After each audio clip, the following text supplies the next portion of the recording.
The dog smelled death before he saw it. Bristle moved low through the canyon, ribs showing through his patchy coat, nose working the air like it held secrets. He wasn't anybody's pet. Hadn't been for years.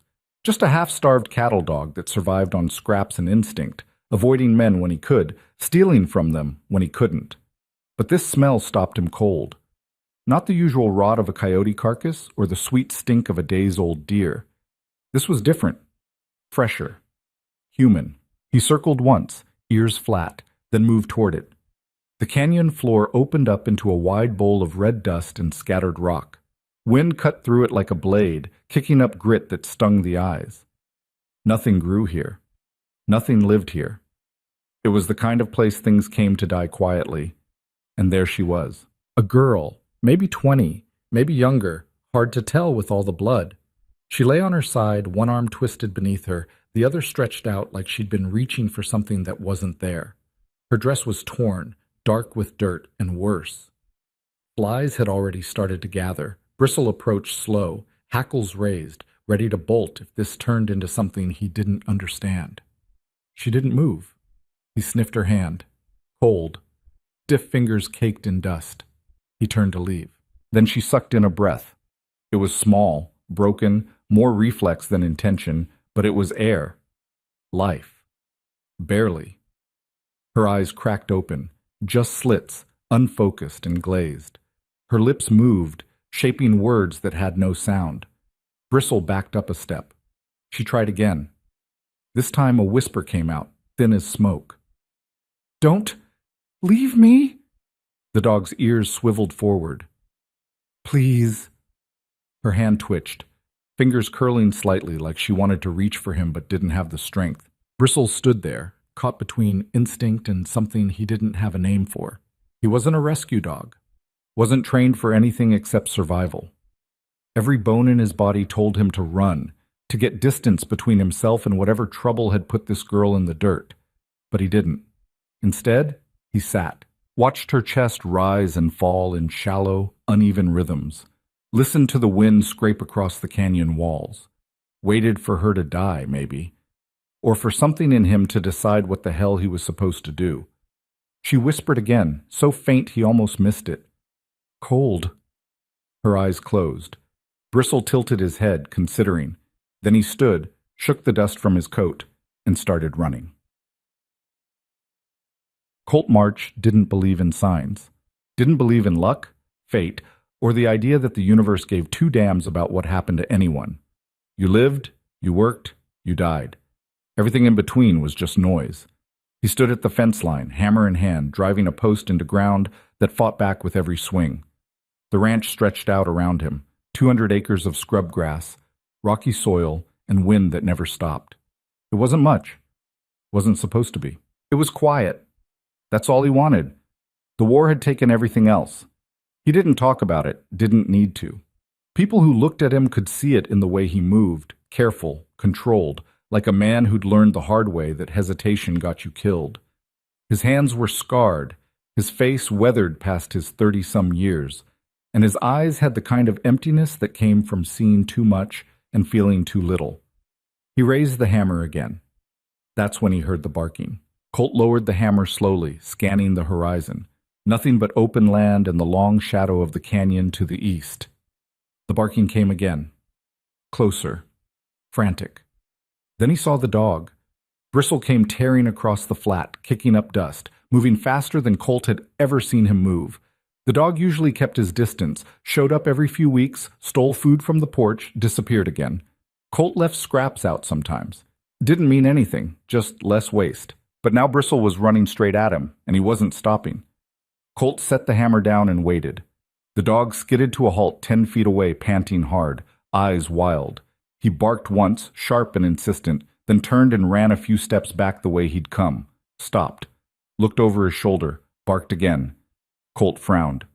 "What?" Bristle ran back to him, circled once, then bolted toward the canyon again. "Hell," Colt muttered. He didn't follow right away. Stood there, weighing it. Could be nothing. Could be a trapped rabbit, a snake, some piece of trash the dog thought was important. He had work to do. Fence wouldn't fix itself. But Bristle came back a third time, and this time he didn't stop barking. Colt grabbed his rifle. Tip.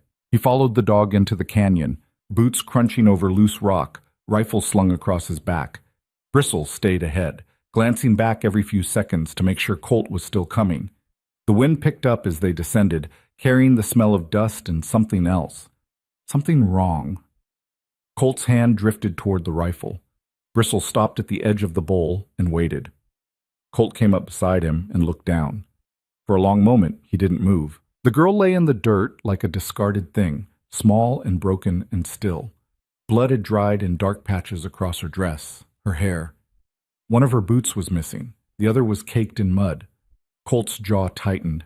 He'd seen bodies before. Plenty of them. This shouldn't have been different. But she wasn't dead yet. He could see it in the faint rise of her chest, the barely there flutter of her throat. She was still breathing. Somehow. He slid down the embankment, rifle in hand, and approached slowly. No telling what had happened here, or if whoever did it was still around. He crouched beside her, fingers going to her neck. Pulse was there. Weak, irregular, but present. Her eyes opened, just barely, slits of brown, unfocused and glassy. "Hey," Colt said quietly. "Can you hear me?" Her lips moved. No sound.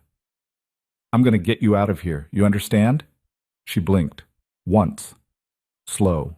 He scanned her injuries quickly. Gunshot wound to the side, looked like it had gone clean through. Cuts and bruises everywhere.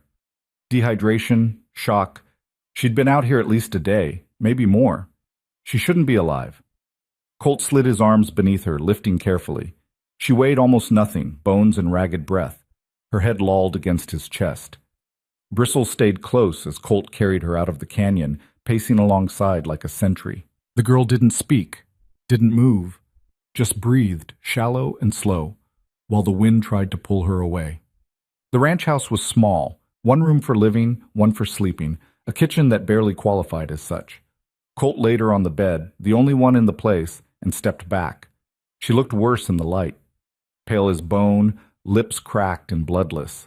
The gunshot wound had clotted, but infection was already starting, red and angry around the edges. He filled a basin with water, grabbed the cleanest cloth he had, and set to work. He wasn't a doctor, wasn't even close, but he'd patched enough men in the field to know the basics. Clean the wound, stop the bleeding, pray it didn't go septic. He peeled the torn fabric of her dress away from the wound and started cleaning. She didn't wake, didn't flinch, just lay there, breathing, while he worked. Bristle sat in the doorway, watching. "She's not going to make it," Colt said quietly, not sure if he was talking to the dog or himself. Bristle's ears twitched. Colt kept working, washed the blood away, packed the wound with clean cloth, wrapped it tight.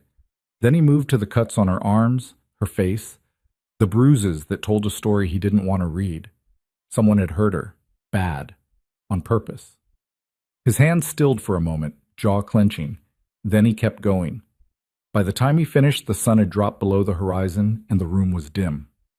He lit a lamp, pulled a blanket over her, and sat in the chair by the window. Bristle patted over and lay down at his feet. Colt stared at the girl, this stranger he'd pulled from the dirt for no reason he could name. "Stupid," he muttered. "Getting involved, bringing her here. She'd probably die anyway, and then he'd have a body to bury and questions he didn't want to answer. But he didn't move. He just sat there, rifle across his lap, and waited. She woke 3 days later. Colt was outside, splitting wood, when he heard the crash. He dropped the axe and sprinted inside. The girl was on the floor, tangled in the blanket, gasping for air. Her eyes were wide, wild, searching the room like she expected something to jump out of the shadows. Colt stopped in the doorway, hands up, non-threatening. "Easy," he said. She scrambled backward, hitting the wall, and pressed herself against it. Her breathing came in sharp, panicked bursts. "Where?" Her voice cracked. "Where am I?" "My ranch. You're safe." "Safe?" She laughed, brittle and broken. "Safe. You were shot, left in the canyon. I brought you back." Her hand went to her side, fingers brushing the bandage. She stared at it like she didn't recognize her own body. "How long?" 3 days. She closed her eyes, shoulders shaking. Colt stayed where he was, didn't approach, didn't ask questions. Just let her sit there, pulling air into her lungs, remembering how to be alive. Finally, she looked at him. "Who are you?" "Colt March." "Why'd you help me?" He shrugged. Dog wouldn't shut up about it. Her eyes flicked to Bristle, who sat in the corner, tail thumping once against the floor. "That's your dog?" "Not really. He just shows up sometimes." She stared at Bristle for a long moment, then back at Colt. "I don't have anything to pay you with." "Didn't ask for payment." "Then what do you want?" Colt met her eyes, steady and flat. "Nothing." She didn't believe him. He could see it in the way her jaw tightened, the way her hands curled into fists. "Everyone wants something." "Not from you." Silence stretched between them, thick and uncertain. Finally, she pushed herself up, wincing, and stood on shaking legs. She swayed, caught herself against the wall. "I need to go." "You can barely stand." "Doesn't matter. I can't stay here." "Why not?" She looked at him, and for the first time he saw the fear underneath the defiance. "Because he'll come looking for me." "Who?" Her throat worked, swallowing hard. "Danner." The name came out like poison. Colt's expression didn't change. "Who's Danner?" "The man who owns me." "Nobody owns you." She laughed again, that same brittle sound. "You don't know how this works." "Then tell me." She shook her head, pushing off the wall. "I need to leave. Now. Before—" Her legs gave out. Colt caught her before she hit the floor, arms steady, impersonal. She struggled weakly, trying to push him away. "Let me go. You're hurt." "I don't care." "Well, I do." The words came out harder than he meant them to. She stopped struggling, staring at him. "Why?" Colt didn't have an answer for that. Didn't know why he'd carried her out of the canyon, why he'd spent 3 days keeping her alive, why the idea of her walking out that door made something in his chest tighten. So he just said, "Because nobody deserves what happened to you." Her eyes filled with something he couldn't name. Not tears, something sharper. "You don't know what happened to me." "I can guess." "Then you know why I can't stay." "I know why you think you can't." She pulled back, putting distance between them, wrapping her arms around herself. "You don't understand. Danner, he's not just going to let me go. He'll come. And when he does, let him." The words hung in the air, cold and final. She blinked. "What?" "Let him come. I'll be here." "You can't fight him. You don't know." "I know plenty." She studied him, really looked at him for the first time. Saw the scars on his hands, the way he carried himself, the rifle that never left his side. "You're a soldier." "Was." "And now?" "Now I'm just a man trying to live quiet." "Then why would you risk that for me?" Colt was quiet for a long moment. "Because quiet doesn't mean much if you can't look yourself in the mirror." She stared at him, something shifting behind her eyes. Finally she spoke, voice barely above a whisper. "My name's Myra." Colt nodded. "Myra, I don't know if I can stay." "That's your choice. But if you run now, you won't make it 2 miles." She knew he was right, could feel it in the weakness of her legs, the fire in her side every time she breathed. "How long?" "Until you're strong enough to make it, however long that takes." "And if Danner comes before then?" Colt's eyes were flat, emotionless. "Then we deal with it." Myra looked at him, at Bristle, at the small room that smelled like wood smoke and leather. She should leave, should run as far and as fast as her broken body would carry her. But she was so tired, tired of running, tired of being afraid, tired of surviving just to wake up and do it all again. So she did something she hadn't done in years. She stayed. The first week was silent. Myra slept most of the time, her body pulling her under in waves. When she was awake, she watched Colt move through the house like a ghost. Efficient, quiet, always working. He didn't talk much, didn't ask questions, just left food by the bed, changed her bandages, and disappeared again. Bristle stayed closer, slept by the door at night, followed her with his eyes during the day. She didn't trust it, any of it. Men didn't help without wanting something. That was the first rule she'd learned, the only rule that mattered. But Colt didn't touch her. Didn't look at her the way Danner's men had, didn't speak to her like she was property. He just existed around her. It was unnerving. By the second week, she could stand without falling, walk a few steps before the pain forced her to sit. The wound was healing, slower than she wanted, but healing. She started moving around the house, testing her limits. Found Colt's things: a worn saddle, a collection of tools, a rifle cleaned and oiled to perfection. No photographs, no letters. Nothing that suggested he'd ever had a life before this. Looking for something? She spun, nearly fell. Colt stood in the doorway, arms crossed. I wasn't snooping. No, I mean, yes. I don't know. She steadied herself against the table. I'm not used to being somewhere I can just walk around. His expression didn't change. You can go anywhere you want here. Nothing's locked. Why not? Nothing worth stealing. She glanced around the sparse room. He wasn't wrong. You live alone? Mostly.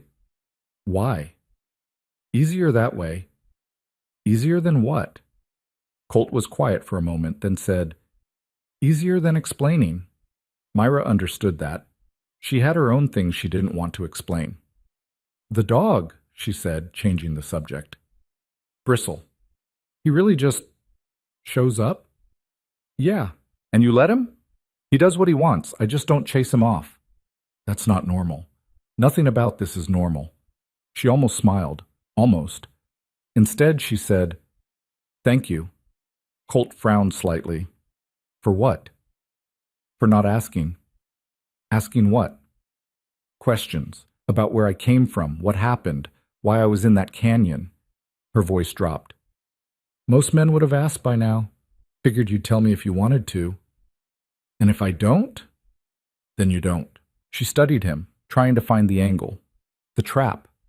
The moment where this all turned into something else. But his face was just tired.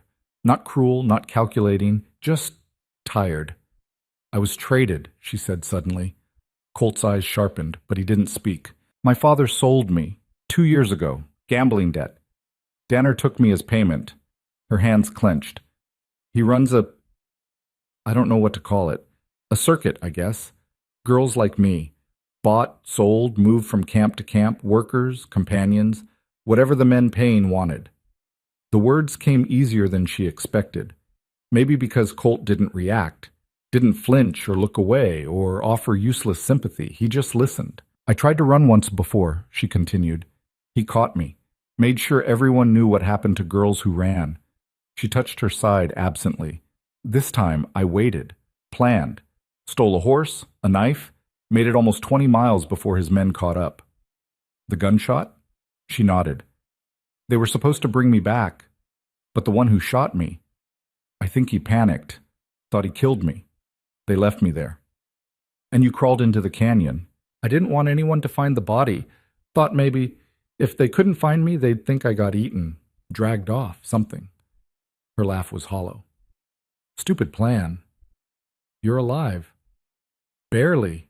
Still counts. She looked at him, this strange, silent man who'd pulled her from death for no reason that made sense. He's going to come looking for me. I know. And when he does, people are going to get hurt. Let them. You don't understand, Danner. He's not just one man. He's got a whole operation, men, guns, connections. He doesn't lose things, especially things he thinks he owns. Colt's voice was calm, flat. Then he's going to learn something new. You can't fight all of them. Watch me. The certainty in his voice should have been comforting. Instead, it scared her. Why would you do that? Risk everything for someone you don't even know. Colt was quiet for a long time. Then he said, I spent 4 years fighting a war I didn't understand for reasons that didn't matter. Watched good men die for nothing. His eyes met hers. Maybe this time it'd be for something. Myra didn't know what to say to that, so she just nodded. 3 weeks in, she started working. Not because Colt asked. He didn't, but sitting around made her feel useless, and useless felt too much like before. She started small, washing dishes, sweeping floors, feeding Bristle when he showed up. Her side still ached, but the sharp pain had dulled to something manageable. Colt watched her but didn't comment, just adjusted the workload around the house, leaving tasks she could handle, taking the heavier ones himself. One morning, she found him outside working with a young mare. She's green, he said without looking up. Skittish. Hasn't been handled much. Myra leaned against the fence. You break horses?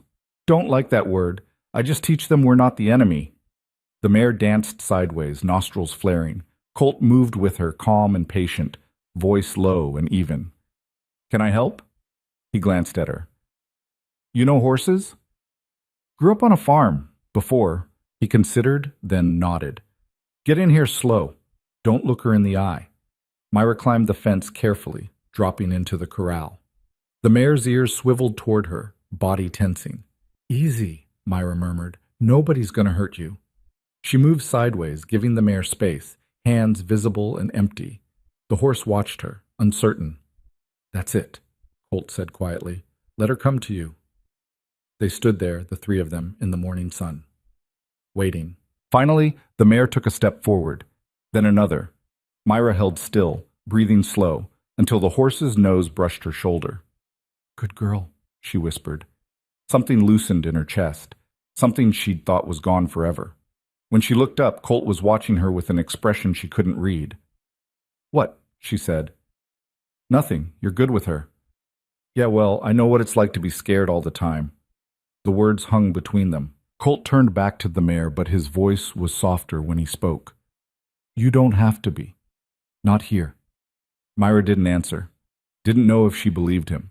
But for the first time in 2 years, she wanted to. Yeah, by the 5th week, the nightmares started. She'd wake gasping, tangled in sheets, Danner's voice still echoing in her ears, the feeling of hands on her skin, the sound of men laughing while she bled. The first time it happened, Colt appeared in the doorway, rifle in hand, eyes scanning for threats. It's nothing, she said, voice shaking, just a dream. He lowered the rifle but didn't leave. Want me to stay? No, I'm fine. He hesitated, then nodded and disappeared. But after that, she noticed Bristle sleeping closer, right outside the door, like a guard. The nightmares didn't stop, but somehow, knowing the dog was there, made them bearable. One night, after a particularly bad one, she found Colt sitting on the porch, staring out at the dark. Can't sleep? She asked. Never could. Not really. She sat beside him, pulling her knees to her chest. The war? Among other things. They sat in silence, listening to the wind move through the grass. Do they ever go away? She asked quietly. The dreams? No. The honesty was brutal, but she appreciated it. You just learn to live with them, he continued. They get quieter, less sharp, but they don't leave. That's bleak. That's life. She laughed, just a breath. You're not great at comfort. Never claimed to be, but he stayed there beside her until the sun started to rise, and somehow that was enough. Week 6 brought the first real test. Myra was in the barn, mucking stalls, when Bristle started barking. Not his usual bark. This was different, urgent. She dropped the pitchfork and ran outside. 3 riders on the horizon, moving fast. Her blood turned to ice. Colt! He was already there, rifle in hand, eyes locked on the approaching figures. Inside, he said. Now. If it's Danner, inside. She ran into the house, heart hammering, and grabbed the knife from the kitchen. It wasn't much, but it was something. Through the window, she watched Colt walk out to meet the riders, rifle slung across his shoulders, relaxed but ready. The men pulled up, horses snorting and stamping. The leader was tall, bearded, with a scar running down his left cheek. Myra didn't recognize him, but the way he sat his horse, like he owned the ground beneath it, made her stomach twist. Help you? Colt said. The man smiled, all teeth, no warmth. Heard you found something that doesn't belong to you. Don't know what you're talking about. A girl, about 20, dark hair, ran off from her employer. Employer? Colt's voice was flat. That what you're calling it? The smile widened. We're just looking to return lost property. There's no property here. You sure about that? Positive. The man's eyes flicked to the house. Myra stepped back from the window, pulse racing. Mind if we take a look around? Yes. That's not very neighborly. I'm not very neighborly. The tension pulled tight, a string about to snap. The scarred man leaned forward in his saddle. You know who you're dealing with? Don't care. You will. Doubt it. For a long moment, nobody moved. Then the scarred man laughed, low and dangerous. Danner's going to want to talk to you himself. I'll be here. The man tipped his hat, mockery in every inch of the gesture. See you real soon. The riders turned and galloped off, kicking up dust. Colt stood there until they were gone, then walked back to the house. Myra was waiting by the door, knife still in her hand. They know I'm here. Yep. They're going to come back. Yep. Colt. We've got time to prepare. That's all that matters. She stared at him. You're not scared. Fear doesn't help. But you could die. Could have died lots of times. Haven't yet. She wanted to scream at him, shake him, make him understand what was coming. But looking at his face, calm, certain, unbothered, she realized something. He did understand. He just didn't care. What do we do? She asked finally. Colt looked at her, really looked at her, and for the first time since they'd met, he smiled. It wasn't warm, wasn't comforting. It was the smile of a man who'd been waiting for a fight. We get ready for war. The next morning, Colt handed her a rifle. Myra stared at it like it might bite. I don't know how to use this. You're going to learn. He led her out behind the barn where he'd set up a row of bottles on fence posts. The wind was picking up, carrying the smell of rain that wouldn't come for weeks. Hold it like this. He positioned the rifle against her shoulder, adjusting her stance. Feet apart. Lean into it. Don't fight it. The recoil's going to hurt the first few times. Great. Sight down the barrel. See that notch at the end? She nodded. Line it up with your target. Breathe out slow. Squeeze the trigger. Don't pull. Myra did as he said, focusing on the bottle furthest left. Her hands were shaking. Steady, Colt said quietly. It's just a bottle. Can't hurt you. She squeezed the trigger. The rifle kicked hard, slamming into her shoulder. The shot went wide, kicking up dust 3 feet to the right of the target. Damn it! Again! She lined up another shot. Missed. Again. Miss. Again. This time, the bottle exploded in a shower of glass. Myra lowered the rifle, breathing hard, shoulder throbbing. But something hot and sharp moved through her chest, something that felt almost like pride. Good, Colt said. Now do it 9 more times. They spent the entire morning out there. By noon, her shoulder was purple with bruises and her ears were ringing, but she could hit 4 out of 5 bottles without hesitating. You're a fast learner, Colt said, reloading. Had good motivation. He glanced at her. Fear? Anger. He almost smiled. That works too. They walked back to the house, and Myra realized something had shifted. The rifle didn't feel foreign anymore. It felt like possibility. Why are you doing this? She asked. Teaching you to shoot? All of it. The lessons, the preparation. You could just let me leave. Tell Danner you sent me off. Wash your hands of it. Colt stopped walking, looked out at the horizon where the riders had disappeared the day before. I spent 4 years taking orders from men who treated people like pieces on a board. Move here, die there. Doesn't matter as long as the strategy works. His jaw tightened. I'm done with that. If someone wants something from me, they're going to have to come take it. And if they want you... He met her eyes. They're going to have to go through both of us. Myra felt something crack open inside her chest. Not hope exactly. Something harder. More dangerous. Okay, she said. Okay? Teach me everything. Colt studied her for a long moment, then nodded. Get some rest. We start hand-to-hand tomorrow. That night, Myra lay awake in the bed that no longer felt borrowed, staring at the ceiling. Her shoulder ached. Her hands were blistered from gripping the rifle. Her body was a catalog of pains, old and new. But for the first time since her father had looked her in the eye and said, "You're worth more to me gone than here," she felt like she had a choice in what happened next. The nightmares still came. But when Danner's face appeared in the dark, she pictured putting a bullet through it. It helped. The next week blurred into a rhythm of violence and learning. Colt taught her how to move, how to read a fight before it started, how to use her size as an advantage instead of a weakness. Big men think small women are easy, he said, circling her in the yard. They expect you to freeze or run. So you do neither. He came at her fast. She ducked, drove her elbow into his ribs like he'd taught her. He grunted, stepped back. Better, but you pulled it. I didn't want to actually hurt you. In a real fight, you won't have that luxury. Again. They went again. And again. and again, until Myra's muscles screamed and sweat poured down her back, and she stopped thinking about what she was doing and just did it. When Colt finally called a halt, the sun was setting and they were both breathing hard. "You're getting mean," he said. "Good. Yeah, it is." Bristle watched from the porch, tail wagging slightly, like he approved of this new version of her. Inside, Myra washed the dirt and blood off her hands, some of it hers, most of it Colt's from where she'd landed a solid hit to his mouth. "Sorry about your lip," she said. He touched it, wincing. "Don't be. Means you're learning." "Does it ever stop hurting? The training?" "No, you just get used to the hurt." She studied him in the lamplight. "You really think we can win? When they come?" "Depends on your definition of winning. Not dying, them leaving me alone. That seems like a good start." Colt poured coffee, handed her a cup. "Danner's got numbers, probably guns. Definitely men who know how to use them. We've got this ranch, some preparation, and anger. That's not a great ratio." "No, but we've got something they don't." "What's that?" "Nothing to lose." Myra wrapped her hands around the cup, feeling the heat seep into her palms. "I have something to lose now." Colt looked at her, expression unreadable. "What's that?" "This. Whatever this is, I'm not ready to give it up." "Then we fight harder."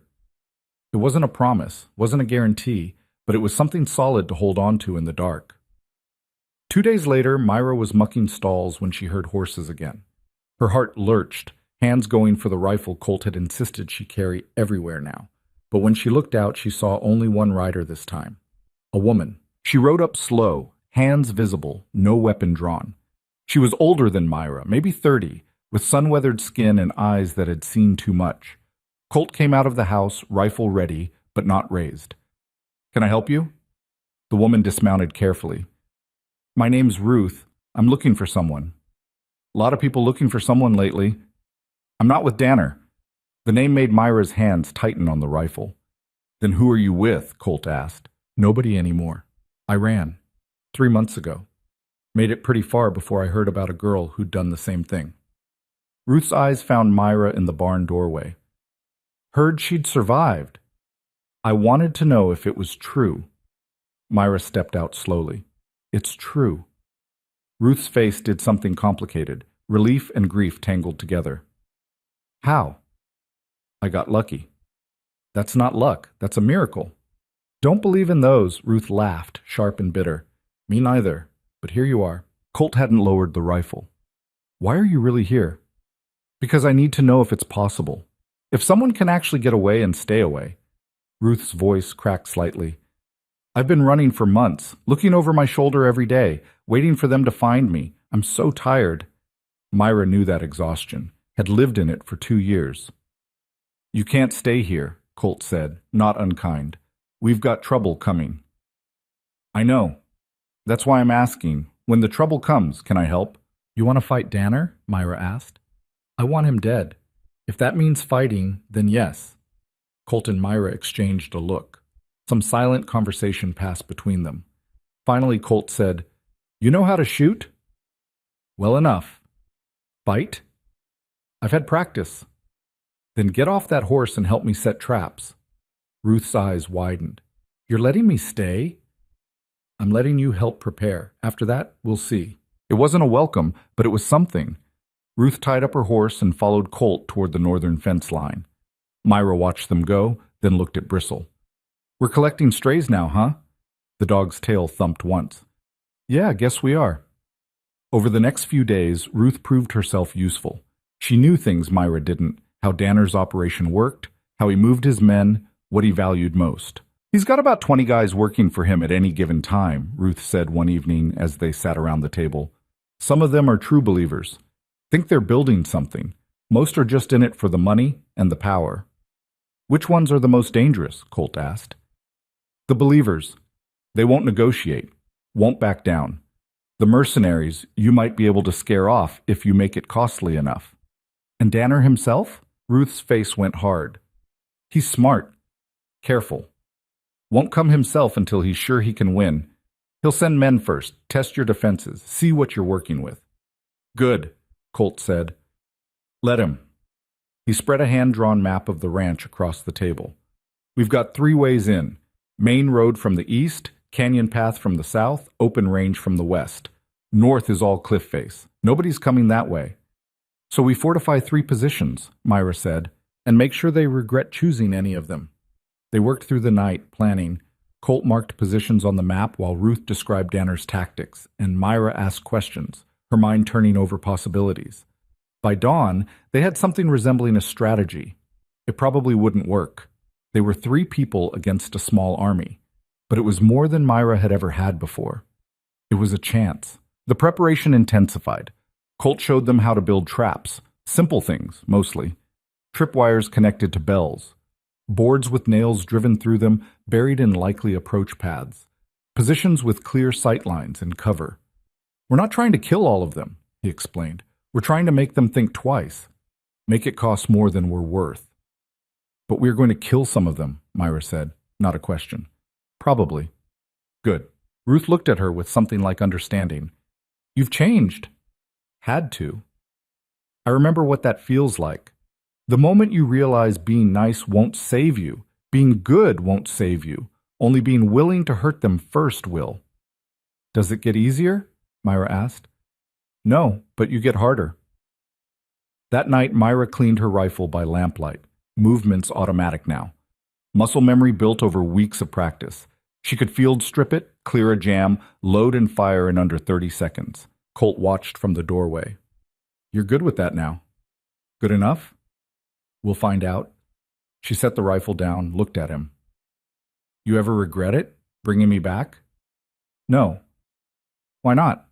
Your life would be a lot simpler if you'd left me in that canyon. Simpler isn't always better. Most people would disagree. I'm not most people. No, you're really not. She paused. What happens after? If we survive this? Haven't thought that far ahead. Liar. He almost smiled. Okay, maybe I have. Little bit. And? And I figure if we're still breathing when the dust settles, we'll work something out. It wasn't a plan. Wasn't even really an answer, but it was honest, and Myra had learned to value that more than false comfort. Colt? Yeah? Thank you. For what? For not treating me like I'm broken. He was quiet for a moment. You're not broken. You're just hurt. There's a difference. Is there? Broken means you can't be fixed. Hurt means you're still healing, still becoming whatever comes next. He met her eyes. You're not done yet. Something warm and dangerous moved through her chest. Not gratitude, something fiercer. She stood, crossed to him, and did something she hadn't done since arriving. She hugged him. Colt went rigid for a second, surprised. Then his arms came up carefully, holding her like she might shatter. Thank you, she said again, quieter this time. He didn't answer, just stood there, solid and steady, until she pulled back. When she did, his eyes were different, softer, more human. Get some sleep, he said. We've got work tomorrow. But that night, the nightmares were quieter. A week passed, then another. The ranch began to look less like a home and more like a fortress. Anyone approaching would find their way littered with obstacles and hazards. Ruth taught Myra things Colt couldn't: how to read people, how to lie convincingly, how to spot weakness in a man's stance. Danner's second in command is a guy named Ketchum, Ruth said. Big, mean, thinks he's invincible. He's not. Got a bad knee from a horse kick 2 years ago. He hides it, but if you hit it hard enough, he'll go down. Good to know. Also drinks too much, makes him sloppy. If we're lucky, he'll be drunk when they come. And if we're not lucky, then we improvise. Myra was learning to like Ruth. She didn't soften things or offer false hope, just facts and hard truths. One afternoon they were working together in the barn when Ruth said, "You care about him." Myra didn't ask who she meant. "He saved my life." "That's not what I asked." Myra was quiet, pitching hay. "I don't know what I feel. Everything's too mixed up. Gratitude, obligation, something else I don't have a name for. You don't owe him anything, you know. Staying out of obligation is just another kind of cage." "I know. That's not why I'm staying." "Then why?" Myra stopped, leaned on the pitchfork. "Because for the first time in years I get to choose. Not my father, not Danner, not anyone else. Me. And I'm choosing this. Ruth nodded slowly. Good. That matters. Making the choice yourself. Did you choose to run? Not soon enough. I let fear keep me there longer than I should have. Thought maybe if I was good enough, quiet enough, he'd let me go eventually. She laughed bitterly. Stupid. Not stupid. Human. Maybe.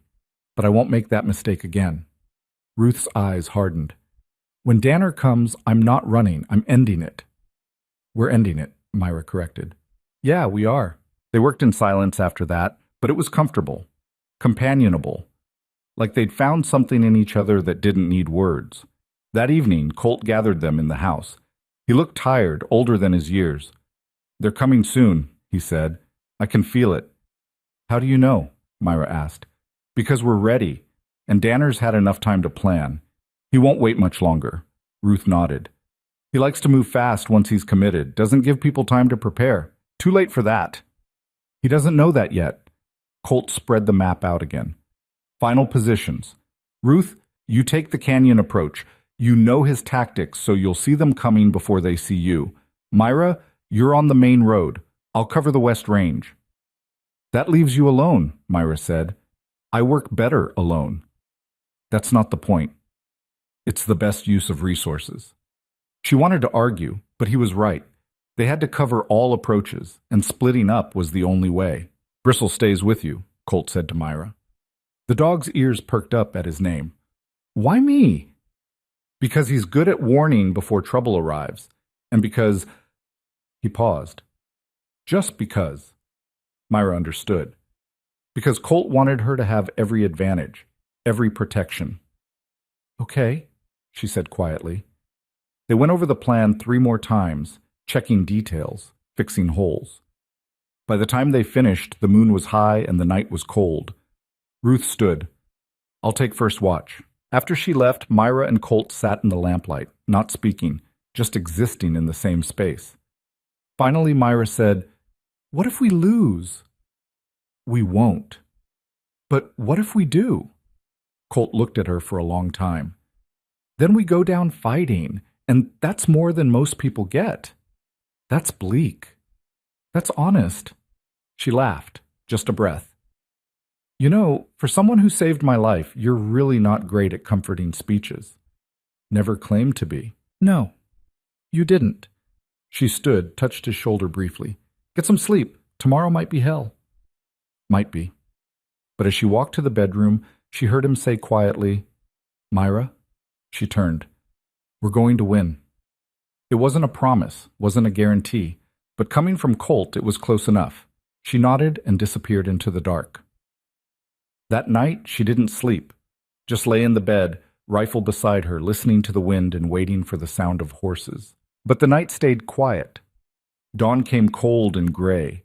Myra stood on the porch, coffee in hand, watching the horizon. Bristle sat beside her, alert, ears swiveling. Colt came out, checking his rifle for the 3rd time that morning. You ready? He asked. No, but I'll do it anyway. That's all anyone can ask. Ruth emerged from the barn, armed and focused. Positions? Positions, Colt confirmed. They split up, each heading to their assigned post. Myra took the main road, finding the spot Colt had prepared. Good cover, clear sight lines, escape route if needed. She settled in, rifle across her knees, and waited. Hours passed. The sun climbed, hot and merciless. Sweat trickled down her back, her hands cramped from gripping the rifle too tight. Nothing. Then Bristle's head came up, a low growl rumbling in his chest. Myra's heart kicked into overdrive. She peered down the road, squinting against the glare. Dust rising, lots of it. She counted the riders as they appeared. 7, 8, 10. Hell, she whispered. More than they'd expected for a first wave. She fired a single shot into the air, the signal they'd agreed on. In the distance, she heard 2 answering shots, Ruth and Colt confirming they'd heard. The riders came closer, spreading out, and Myra recognized the man in front. Ketchum, Danner's second, big bearded, sitting his horse like he owned the world. They stopped just out of rifle range. Ketchum's voice carried across the distance. We know you're out there. Send the girl out, and the rest of you walk away. Myra's finger tightened on the trigger. Last chance, Ketchum called. Don't make this harder than it needs to be. Silence. Then Myra stood up, just enough for them to see her. Ketchum's face split into a grin. There she is. Come on down, sweetheart. Time to come home. Myra raised her rifle, sighted down the barrel, and put a bullet in the dirt 2 feet in front of his horse. The animal reared, screaming. Ketchum fought to control it, face going red. That's my answer, Myra called out. Come and get me. For one frozen moment, nobody moved. Then Ketchum roared, Take her! And all hell broke loose. The riders charged. Myra dropped back behind the rocks, heart slamming against her ribs. The thunder of hooves grew louder, closer, shaking the ground beneath her. She forced herself to breathe. Count. Wait. Colt's voice echoed in her head. Let them get close. Make every shot count. The first rider hit the tripwire at full gallop. His horse went down screaming, legs tangled, throwing him hard into the dirt. The man behind couldn't stop in time and crashed into them both. Myra rose, sighted, fired.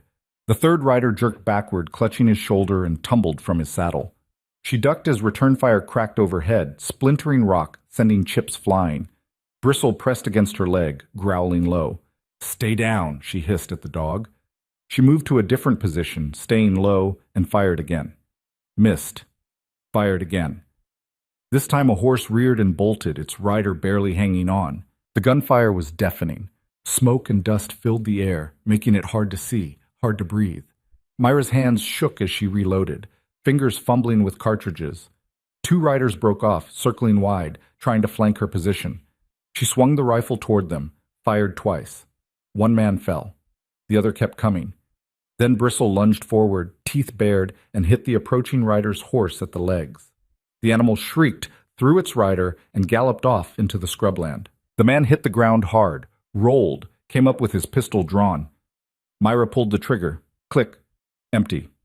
The man grinned, raising his weapon. A rifle shot cracked from somewhere behind Myra, and the man's head snapped back. He dropped like a cut string. She spun to see Colt emerging from cover, rifle smoking, face grim. You're supposed to be on the West Range. West Range is clear. You looked like you needed help. I had it under control. Sure you did. Another volley of gunfire sent them both diving for cover. Myra reloaded with shaking hands while Colt returned fire, methodical and precise. How many left? She shouted over the noise. 5, maybe 6. Ketchum pulled back when we started dropping his men. Where's Ruth? Canyon. She took out 3 trying to come up the south path. Myra risked a glance over the rocks. The remaining riders had retreated to a safer distance, regrouping. Ketchum was shouting orders, pointing, organizing. They're going to try again, Colt said. I know. You hit? No, you? Grazed, doesn't matter. She looked at him. Blood seeped through his sleeve, dark and wet. That's not a graze? I said it doesn't matter. Stubborn fool. But there wasn't time to argue. Ketchum's voice boomed across the distance. You killed 4 of my men. Should have been 5, Myra shouted back. Brave talk for a dead girl.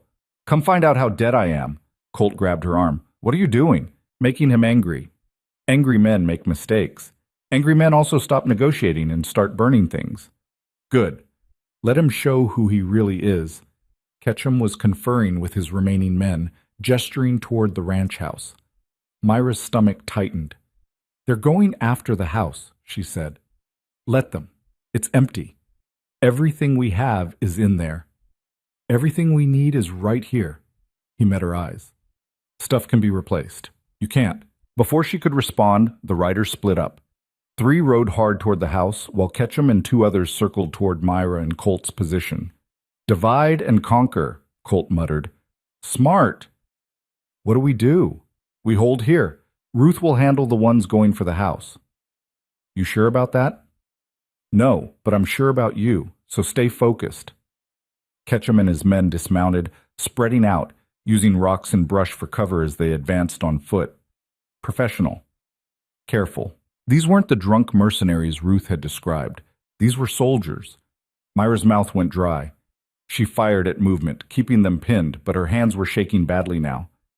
Breathe, Colt said beside her, firing steadily. Just like practice. Practice didn't shoot back. Same principles apply. A bullet whined past her ear, close enough to feel the heat. She flinched, nearly dropped the rifle. Colt's hand closed over hers, steadying. You're okay. Stay with me. She nodded, swallowed hard, and sighted down the barrel again. One of Ketchum's men broke cover, running low and fast. Myra tracked him, led the shot like Colt had taught her, and fired. The man went down clutching his leg, screaming. Good, Colt said. Now the other one. But the other man had disappeared behind a rock outcropping, and Ketchum was nowhere to be seen. Too quiet. Myra's skin prickled. Where'd they go? Don't know. Stay alert. A crash of gunfire erupted from the direction of the house. Myra's head snapped around, but she couldn't see anything through the dust and smoke. Ruth, she breathed, she can handle it. You don't know that. I know she's got more reason to fight than they do. That counts for something. Movement flickered at the edge of Myra's vision. She swung the rifle around just as Ketchum emerged from behind them, pistol raised. Drop it, he barked. Myra froze. Colt's rifle was pointed the wrong direction, and by the time he turned, Ketchum would have fired. They were caught. Ketchum grinned, all teeth, no warmth. Told you this would end bad for you. Not over yet, Myra said, voice steadier than she felt. Pretty much is. Now put the rifle down before I put a hole in your friend here. The pistol was aimed at Colt's head. Myra's mind raced. If she dropped the rifle, they were both dead. If she didn't, Colt was dead. No good options. Bristle growled, low and dangerous. Call off the dog, Ketchum said. He doesn't listen to me. Then he dies too. Bristle's growl deepened. Ketchum's finger tightened on the trigger. Myra dropped the rifle and lunged. Not at Ketchum, at Colt. She hit him hard, knocking him sideways just as the pistol fired. The bullet cracked past where Colt's head had been a second before. They hit the ground in a tangle of limbs. Colt's rifle went flying. Ketchum swung the pistol toward Myra. Bristle launched himself at Ketchum's gun arm, 60 pounds of fury and teeth.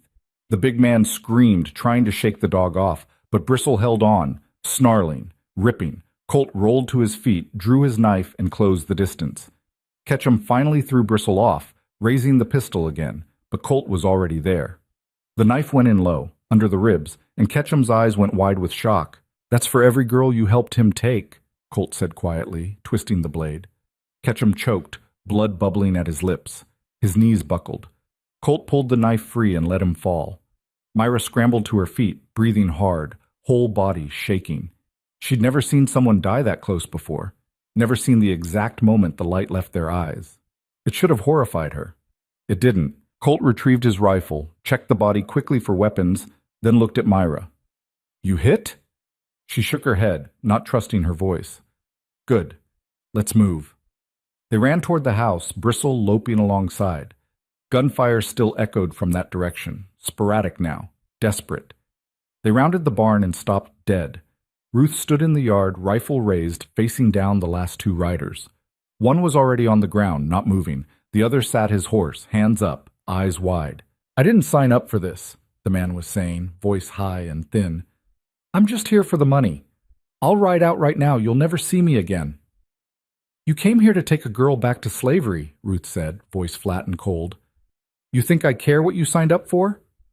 Please, I got a family. So did I, before Danner. The man's face went white. Look, I'm sorry. I didn't know. You knew enough. Ruth fired. The man fell from his horse, hit the dirt, didn't move.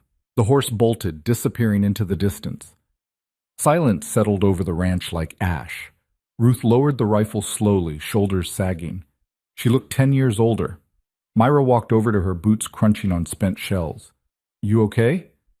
No, but I'm alive. That's something. Is it? Colt was checking the bodies, making sure. Professional, thorough. When he finished, he straightened and looked at the carnage scattered across their land. 11 dead, he said. Maybe 12, if the ones that ran don't make it. Good, Ruth said. They'll send more, Myra said quietly. Probably, but not today. They stood there, the three of them, surrounded by the evidence of what they'd done, what they'd become.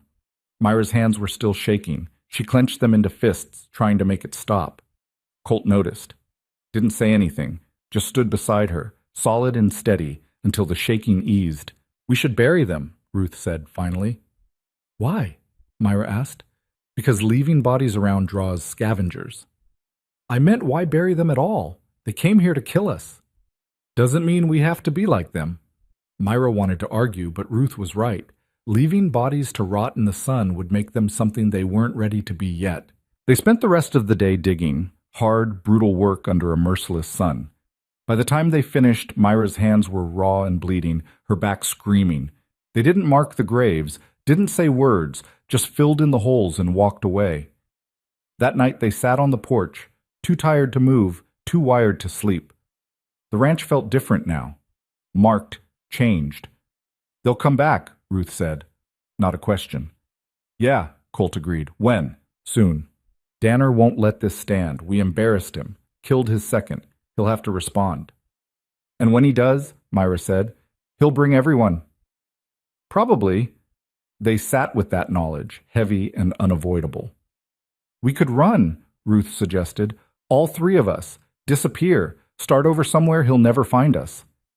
"You think there's anywhere he won't look?" Myra asked. "No, but at least we'd be moving, harder to hit." Colt shook his head. "Running just delays it, and you spend the rest of your life looking over your shoulder waiting. Better than dying here." "Maybe. Maybe not." Myra stood, walked to the edge of the porch. The wind carried the smell of turned earth and blood. In the distance, the canyon where Bristle had found her stood silent and dark. "I'm not running," she said. Ruth sighed. "Myra, I'm not." She turns to face them. "I spent 2 years being moved around like a piece of property, running when he said run, stopping when he said stop, living in fear every single day." Her voice hardened. "I'm done with that. If Danner wants me, he can come get me, and I'll be right here waiting." "That's suicide," Ruth said. "Maybe, but it's my choice." Colt studied her face for a long moment. Then he nodded. "Okay." "Okay?" Ruth stared at him. "That's it? You're just going to let her throw her life away?" "It's not my call. It's hers." "You're both insane." "Probably," Colt agreed. "But we're also done running. You want to leave, leave. No judgment. You've earned your freedom. Use it however you want." Ruth looked between them, jaw working. Finally she cursed, long and creative. "Fine.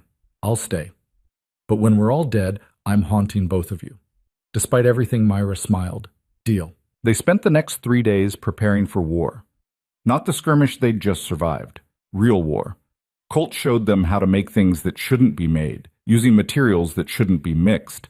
He didn't explain where he'd learned it. Didn't need to. The scars on his hands told the story. Ruth worked on intelligence, trying to figure out how many men Danner could actually field, what weapons they'd have, how they'd approach. "Best guess? He's got 15 men left," she said, studying her notes. "Maybe 20 if he calls in favors. They'll have rifles, pistols, probably dynamite." "Dynamite," Myra repeated. "He likes fire, likes making examples." "Can we counter that?" "Not really. We just have to make sure we're not where he thinks we are when it goes off." They moved supplies out of the house, scattering them in hidden caches around the property. Ammunition, food, water, medical supplies. If the house burned, they'd still have what they needed to keep fighting. Myra found herself working alongside Colt more often than not. He didn't talk much, but his presence was steadying. When the fear got too loud in her head, she'd look over and he'd be there, solid and unshakable, and it helped. One afternoon, they were reinforcing the barn when Colt said, "You know this might not work." "I know." "There's still time to change your mind. I could get you out, both of you. Put you on horses heading north before Danner even knows you're gone." "Why would you do that?" He was quiet for a moment, hammering nails with steady precision. "Because you deserve better than dying on this patch of dirt." "Maybe, but I also deserve to choose how I live, and I'm choosing this." "Why?" She set down the board she was holding, looked at him directly. "Because for the first time in my life, I'm not a victim. I'm not property. I'm not someone else's decision. I'm just me, making a choice." She paused. "That might not sound like much to you, but to me it's everything." Colt met her eyes, and something shifted in his expression, something soft and dangerous. "It sounds like everything to me, too," he said quietly. The moment stretched between them, thick with things unsaid. Then Bristle barked, sharp and urgent, and they both grabbed their rifles. But it was just a rider. One rider, coming fast, white cloth tied to his rifle barrel. Flag of truce. Hell, Colt muttered. They watched the rider approach, weapons ready but not raised. Ruth emerged from the house, rifle in hand. The rider stopped at the property line, maybe 50 yards out. Young guy, couldn't be more than 20, looking scared out of his mind. "I got a message," he called out. "From Danner." "Speak," Colt shouted back. "He wants to talk. Face to face, no guns, tomorrow at noon." "Why would we agree to that?" "Because he's got something you want to see." The kid reached into his saddlebag, pulled something out, and held it up. Even from a distance, Myra could see what it was. A photograph. A girl, maybe 16, bound to a chair, eyes wide with terror. Ruth made a sound low in her throat. "That's Emma. She ran 6 months ago. We thought she made it." "She didn't," the kid said. "Danner found her in Denver, brought her back. Says if you don't meet him tomorrow, he'll make sure everyone knows what happens to girls who run." Myra's hands clenched on her rifle. "He's using her as bait." "Yeah," Colt said. "Question is, do we take it?" "We have to," Ruth said. "We can't just leave her. It's a trap." "I know, but what choice do we have?" The kid was still sitting there, holding the photograph like a promise of horrors to come. "Tell Danner we'll meet him," Myra called out. "But if he hurts that girl before we get there, the deal's off, and we hunt him down like the animal he is." The kid nodded, shoved the photograph back in his bag, and rode off without another word. They stood in the yard, watching him disappear into the distance. "This is bad," Ruth said. "Yep. He's going to kill us all. Probably going to try." "So what's the plan?" Colt looked at Myra. She looked back. "We go," Myra said. "We meet him. We get the girl. And then? And then we end this, one way or another." That night they didn't sleep. Just sat up planning, arguing, trying to find an angle that didn't end with all of them dead. By dawn, they had something. Not a good plan, but a plan. "This is insane," Ruth said for the 10th time. "You have a better idea?" Myra asked. "Run, hide, literally anything else. You're welcome to leave. I already told you I'm not leaving. Then stop complaining and help me check these loads." They worked in tense silence, preparing weapons, checking supplies, trying not to think too hard about what they were about to do. Colt came in from outside, face grim. "Riders on the horizon, at least 20. 20, Ruth breathed. "He brought everyone." "Yeah, he's not planning to negotiate." "Neither are we." They gathered their weapons, their courage, and walked out to face what was coming. The sun was climbing, hot and merciless. In the distance, a wall of dust rose as Danner's men approached. Myra checked her rifle one last time, then looked at Colt and Ruth. "Whatever happens," she said, "thank you for fighting, for staying, for giving me a chance to be more than what they made me." "Save the speeches," Ruth said, but her voice was thick. "We're not dead yet." "Not yet," Colt agreed. Bristle sat at Myra's feet, watching the approaching riders with alert eyes. The dog had started all of this, found her in the dust, refused to leave her, brought her back to life. Now he'd see how it ended. The riders formed a line across the open ground, 20 men strong, armed and ready. In the center, mounted on a black horse, sat Danner himself. Myra had never seen him before, had only heard his voice, felt his presence like a weight on her chest. He was smaller than she'd imagined, ordinary looking, the kind of man you'd pass on the street without a second glance. But his eyes were dead, empty, like looking into a well with no bottom. He smiled when he saw her, a thin, cruel twist of lips. "There she is," he called out. "My lost property." "I'm not your anything," Myra shouted back. "We'll see about that. You ready to talk terms?" "Where's the girl?" Danner gestured, and 2 of his men pulled Emma forward. She was bound, gagged, eyes streaming tears. "Safe and sound," Danner said. "For now." "Let her go. Come get her. That wasn't the deal. I lied." His smile widened. "Here's the real deal. You come with me right now, quiet and cooperative, and the girl lives. You refuse, and I shoot her in front of you. Then I burn this place to the ground and kill everyone you've ever spoken to. Your choice." Myra's jaw clenched. "You're going to kill us anyway." Probably, but maybe I'll be kind about it if you cooperate. Maybe not. Like I said, your choice. Colt's hand touched Myra's shoulder. Don't. I have to.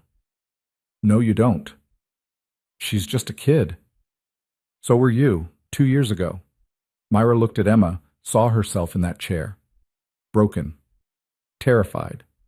Waiting for someone to save her. No one had. But maybe she could be the someone this girl needed.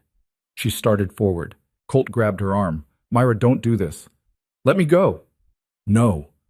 Colt, please. He pulled her around to face him, eyes fierce. You walk out there, you die, and everything we fought for dies with you. If I don't, she dies. She might anyway. This is a trap. I know, but I have to try. Something broke in his expression. Why? Because someone tried for me. A dog who had no reason to care. A man who had every reason to turn away. They tried anyway. She pulled free. Now it's my turn. She walked forward, unarmed, hands visible. Danner watched her approach, smiling that dead smile. That's my girl. Always knew you'd come back. I'm not your girl. We'll fix that. She stopped 10 feet away. Let her go first. Not how this works. Then shoot me. But you're not getting what you want either way. Danner's smile faded. You've gotten brave. I've gotten tired of running, of being afraid, of men like you thinking you own the world. I do own my piece of it, including you. No, you don't. His hand moved toward his pistol. Myra didn't flinch, just stood there, staring him down. Last chance, Danner said. Come quietly, or watch everyone you care about die. Behind her, she heard Colt and Ruth moving into position. Bristle's low growl carried on the wind. Myra smiled. Not warmly, not kindly, like a woman who decided to burn the whole world down rather than live in it one more day as prey. Here's my last chance for you, she said. Right away, right now, leave the girl. Don't ever come back, or find out what happens when you push someone past the point of caring whether they survive. Danner laughed, actually laughed. You think you scare me? No. But I think what I represent does. Because if I can walk away, if I can fight back, if I can win, she stepped closer, then every girl you've ever taken will know they can too, and your whole empire falls apart. His face darkened, hand tightening on his pistol. That's why you came yourself, Myra continued, why you brought everyone, because you can't afford to let me live, can't afford to let anyone see that you're not invincible. You talk too much, and you waited too long. She dove sideways just as gunfire erupted from behind her. The riders charged, and Myra dropped behind cover as bullets tore through the air above her head. Wood splintered. Dust exploded around her position. She counted to 3, rose up, fired. One rider jerked backward, clutching his shoulder. His horse veered off, throwing him into the dirt. 9 left. She ducked again as return fire shredded the fence post beside her. Bristle was barking, sharp and urgent, staying low like Colt had trained him. From the west, she heard the crack of Colt's rifle. Steady, methodical, one shot every few seconds. From the canyon, Ruth's gun joined the chorus. The riders scattered, realizing too late they were caught in a crossfire. Ketchum was shouting orders, but the wind carried his words away. Myra reloaded, hand shaking but functional. She'd practiced this movement 1,000 times. Muscle memory took over where thought failed. Another rider went down. She couldn't tell if it was her shot or Ruth's. Didn't matter. 8. Then she heard it. The sharp crack of a tripwire snapping, followed by a man's scream. One of the traps, the boards with nails. The screaming continued, high and terrible. Myra felt nothing, no sympathy, no guilt, just cold satisfaction. Ketchum wheeled his horse around, face twisted with rage. Fall back! Fall back! The riders retreated, dragging their wounded with them. One man was left behind, the one who'd hit the trap, still screaming. Silence fell, broken only by the wounded man's cries. Myra stayed behind cover, breathing hard, rifle ready, waiting for the second wave. But it didn't come. After what felt like hours, Colt appeared beside her, moving low and quiet. You hit? No, you? I'm fine, Ruth. As if summoned, Ruth materialized from the direction of the canyon, streaked with dust, eyes bright with adrenaline. Got 2 of them, she said. Maybe 3. Hard to tell. They'll be back, Colt said. That was just a test. Then we passed, Myra said. For now. They retreated to the house, moving quickly, watching the horizon. The wounded man's screaming had stopped. Either he'd passed out or someone had put him out of his misery. Inside they reloaded, checked weapons, drank water. Nobody spoke. There was nothing to say. Myra's hands were steady now. The shaking had passed, replaced by something colder, something that felt almost like calm. You did good out there, Ruth said quietly. I shot a man. Yes, you did. I don't feel bad about it. You shouldn't. He came here to hurt you. You defended yourself.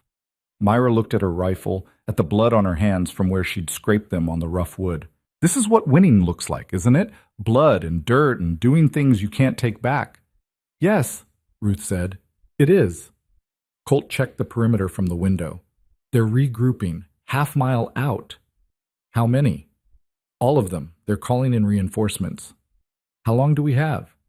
Hour, maybe 2. Ruth stood. Then we use it. Check the traps, reload everything, eat something if you can keep it down. They moved like a unit, practiced and efficient. Myra found herself checking angles, calculating fields of fire, thinking 3 moves ahead. When had she become this person, this fighter? Somewhere between the canyon and now. Somewhere in the weeks of training and preparation. Somewhere in the moment she'd decided she was done being prey.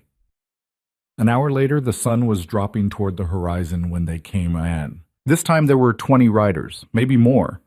They spread out wide, approaching from all 3 directions at once. Smart, Colt said. Force us to split our attention. Can we hold? Myra asked. We're about to find out. They took their positions again. Myra at the main road, Ruth at the canyon, Colt on the west range. Each of them alone. Each of them outnumbered. The riders came slower this time, more cautious. They'd learned. Myra waited, finger resting beside the trigger, breathing steady. Bristle was pressed against her leg, tense and ready. When the first rider crossed into range, she fired. He went down. The others scattered, returning fire, but they were shooting at shadows now. Myra moved between positions, never staying in one place long enough to be targeted. From the west, she heard Colt's rifle. 3 quick shots, then silence, then 3 more. From the canyon, Ruth's gun cracked intermittently, each shot deliberate. The riders tried to push forward, hit another trap. 2 horses went down screaming, throwing their riders. 1 man didn't get up. Ketchum's voice carried across the battlefield. Burn them out! Myra's blood went cold. She saw them then. 3 riders with torches, galloping toward the house. Colt! She screamed. His rifle spoke. 1 rider fell. Then another. But the 3rd made it through, hurling his torch onto the roof. Flames caught, hungry and bright in the dry wood. No, Myra whispered. She broke cover, running toward the house. Bullets kicked up dust around her feet. Bristle ran beside her, barking frantically. Colt appeared from the west, sprinting. Get back! The house! Forget the house! Get to the barn!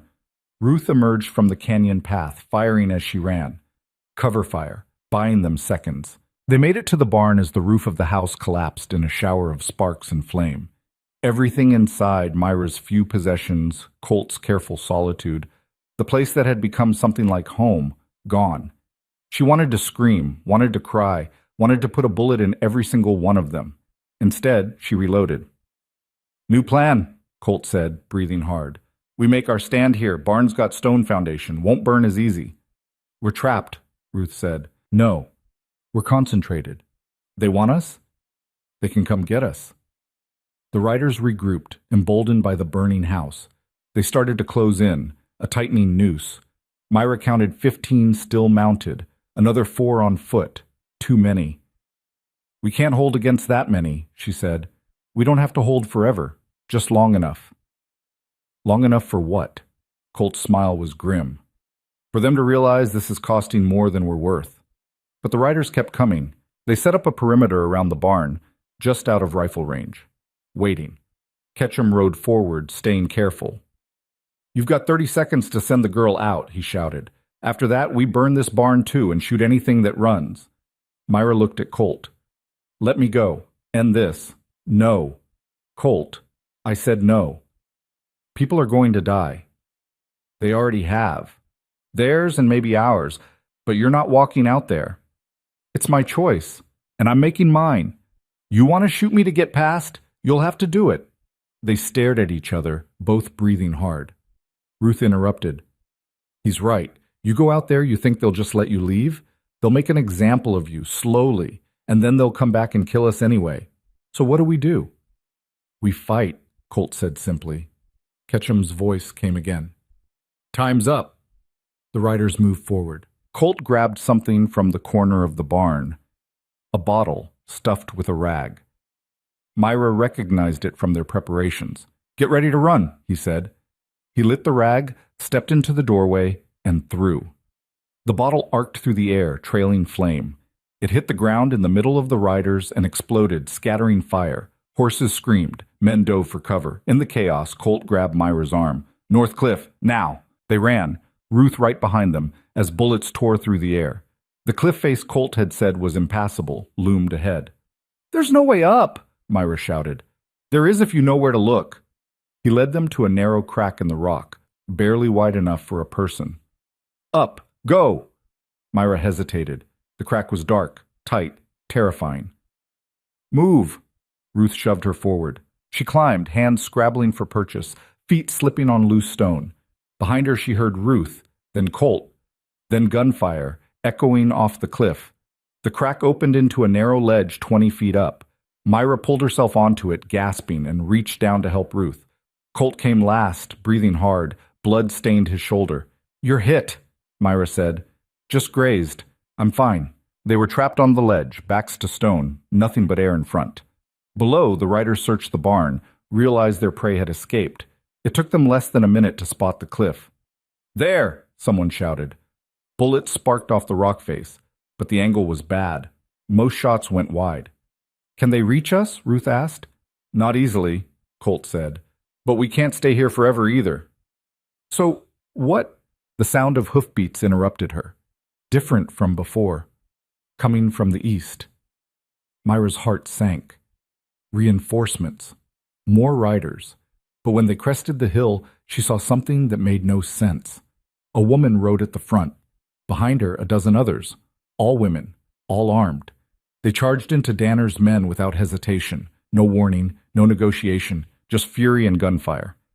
The riders, already disorganized from the chase, scattered. Some tried to fight back. Others ran. Ketchum wheeled his horse, trying to rally his men. Stand your ground, they're just... He never finished. One of the women put a bullet through his chest. He fell from his horse, hit the ground hard, and didn't move. The fight became a slaughter. Danner's men, expecting an easy target, found themselves caught between the cliff and an enemy they hadn't planned for. It was over in minutes. Myra watched from the ledge, unable to process what she was seeing. When the dust settled, the woman who'd led the charge looked up at the cliff. You can come down now, she called. They're gone. Colt went first, moving carefully, checking for traps. Myra and Ruth followed. At the bottom, the woman dismounted. She was tall, scarred, with gray threading through her dark hair. Her eyes were hard, but not cruel. Name's Catherine, she said. We heard Danner was making a move, figured we'd even the odds. Who are you? Myra asked. Women who got tired of running, heard rumors about this place, about a girl who fought back, thought maybe it was time we did the same. Catherine gestured to the others. We've all got history with Danner, figured we owed him a visit. Ruth stepped forward, staring. I know you. You were... 5 years ago, yeah. Escaped different than you did. Catherine's smile was cold. Been building something ever since, waiting for the right moment. This was the moment? Colt asked. Seemed like it. Word was, Danner was coming here with most of his men. Too good an opportunity to pass up. Myra looked at the bodies scattered across the ground. At the women still mounted, rifles ready. At the burning house in the distance. Is he dead? Danner? Catherine shook her head. He wasn't with them, probably back at his camp waiting for word. Then it's not over. No, but it's a start. The sun was setting now, painting everything in shades of red and orange. The ranch looked like a battlefield. Because that's what it was. Myra felt exhaustion creeping in, the adrenaline finally draining away. Her hands started shaking again. Colt put a hand on her shoulder. You did good. I killed people. Yes, you did. And they were here to kill or take you. You made the choice you had to make. She wanted to believe that, wanted to feel justified, but all she felt was tired and dirty and changed in ways she couldn't name. Catherine approached. You've got a choice to make now. What choice? Whether you want to finish this. Danner's wounded, but he's not gone. He'll rebuild, come back, unless someone stops him permanently. You want me to help you hunt him down, Myra said. I want you to help us end him. All of us. Together. Catherine looked at Ruth, then back to Myra. This stops being personal and becomes something bigger. A message. That women like us don't have to run anymore. Don't have to hide. That we can fight and win. Myra looked at Colt. What do you think? It's not my fight. It's yours. It became your fight when you pulled me out of that canyon. Maybe, but the choice is still yours. She turned to Ruth. You've been running longer than me. What would you do? Ruth's voice was quiet but certain. I'd end it. I'm done running. Myra looked around at the women Catherine had brought, saw her own story reflected in every scarred face, every hard eye, every weapon held with familiar ease. How many more were out there? How many more girls traded like property, beaten into submission, taught that survival meant silence? She thought about the girl she'd been in that canyon, broken, bleeding, begging a dog not to leave her. That girl was gone, had died somewhere between then and now. What stood in her place was something different, something harder, something that had tasted violence and found she could survive it, could wield it. Where is he? She asked Catherine. 2 days north, camped near the river. Maybe 30 men left now that we took out his main force. 30's still a lot. We're 23. With you three, that's 26. Better odds than you had here. Myra looked at the burning house, at the blood-soaked ground, at Bristle, sitting patiently beside her, fur matted with dust. I want to sleep first, she said finally, and eat, and figure out what the hell I'm doing. Catherine nodded. Fair. We'll camp here tonight. Move at first light. As the women set up camp, Myra walked to where the house had stood. Just embers now, smoking in the twilight. Everything she'd started to build here. Gone. Colt found her standing there. I'm sorry, she said, about your home. It was just a building. It was more than that. Maybe. But buildings can be replaced. You can't. She turned to him. Why do you care so much? Really?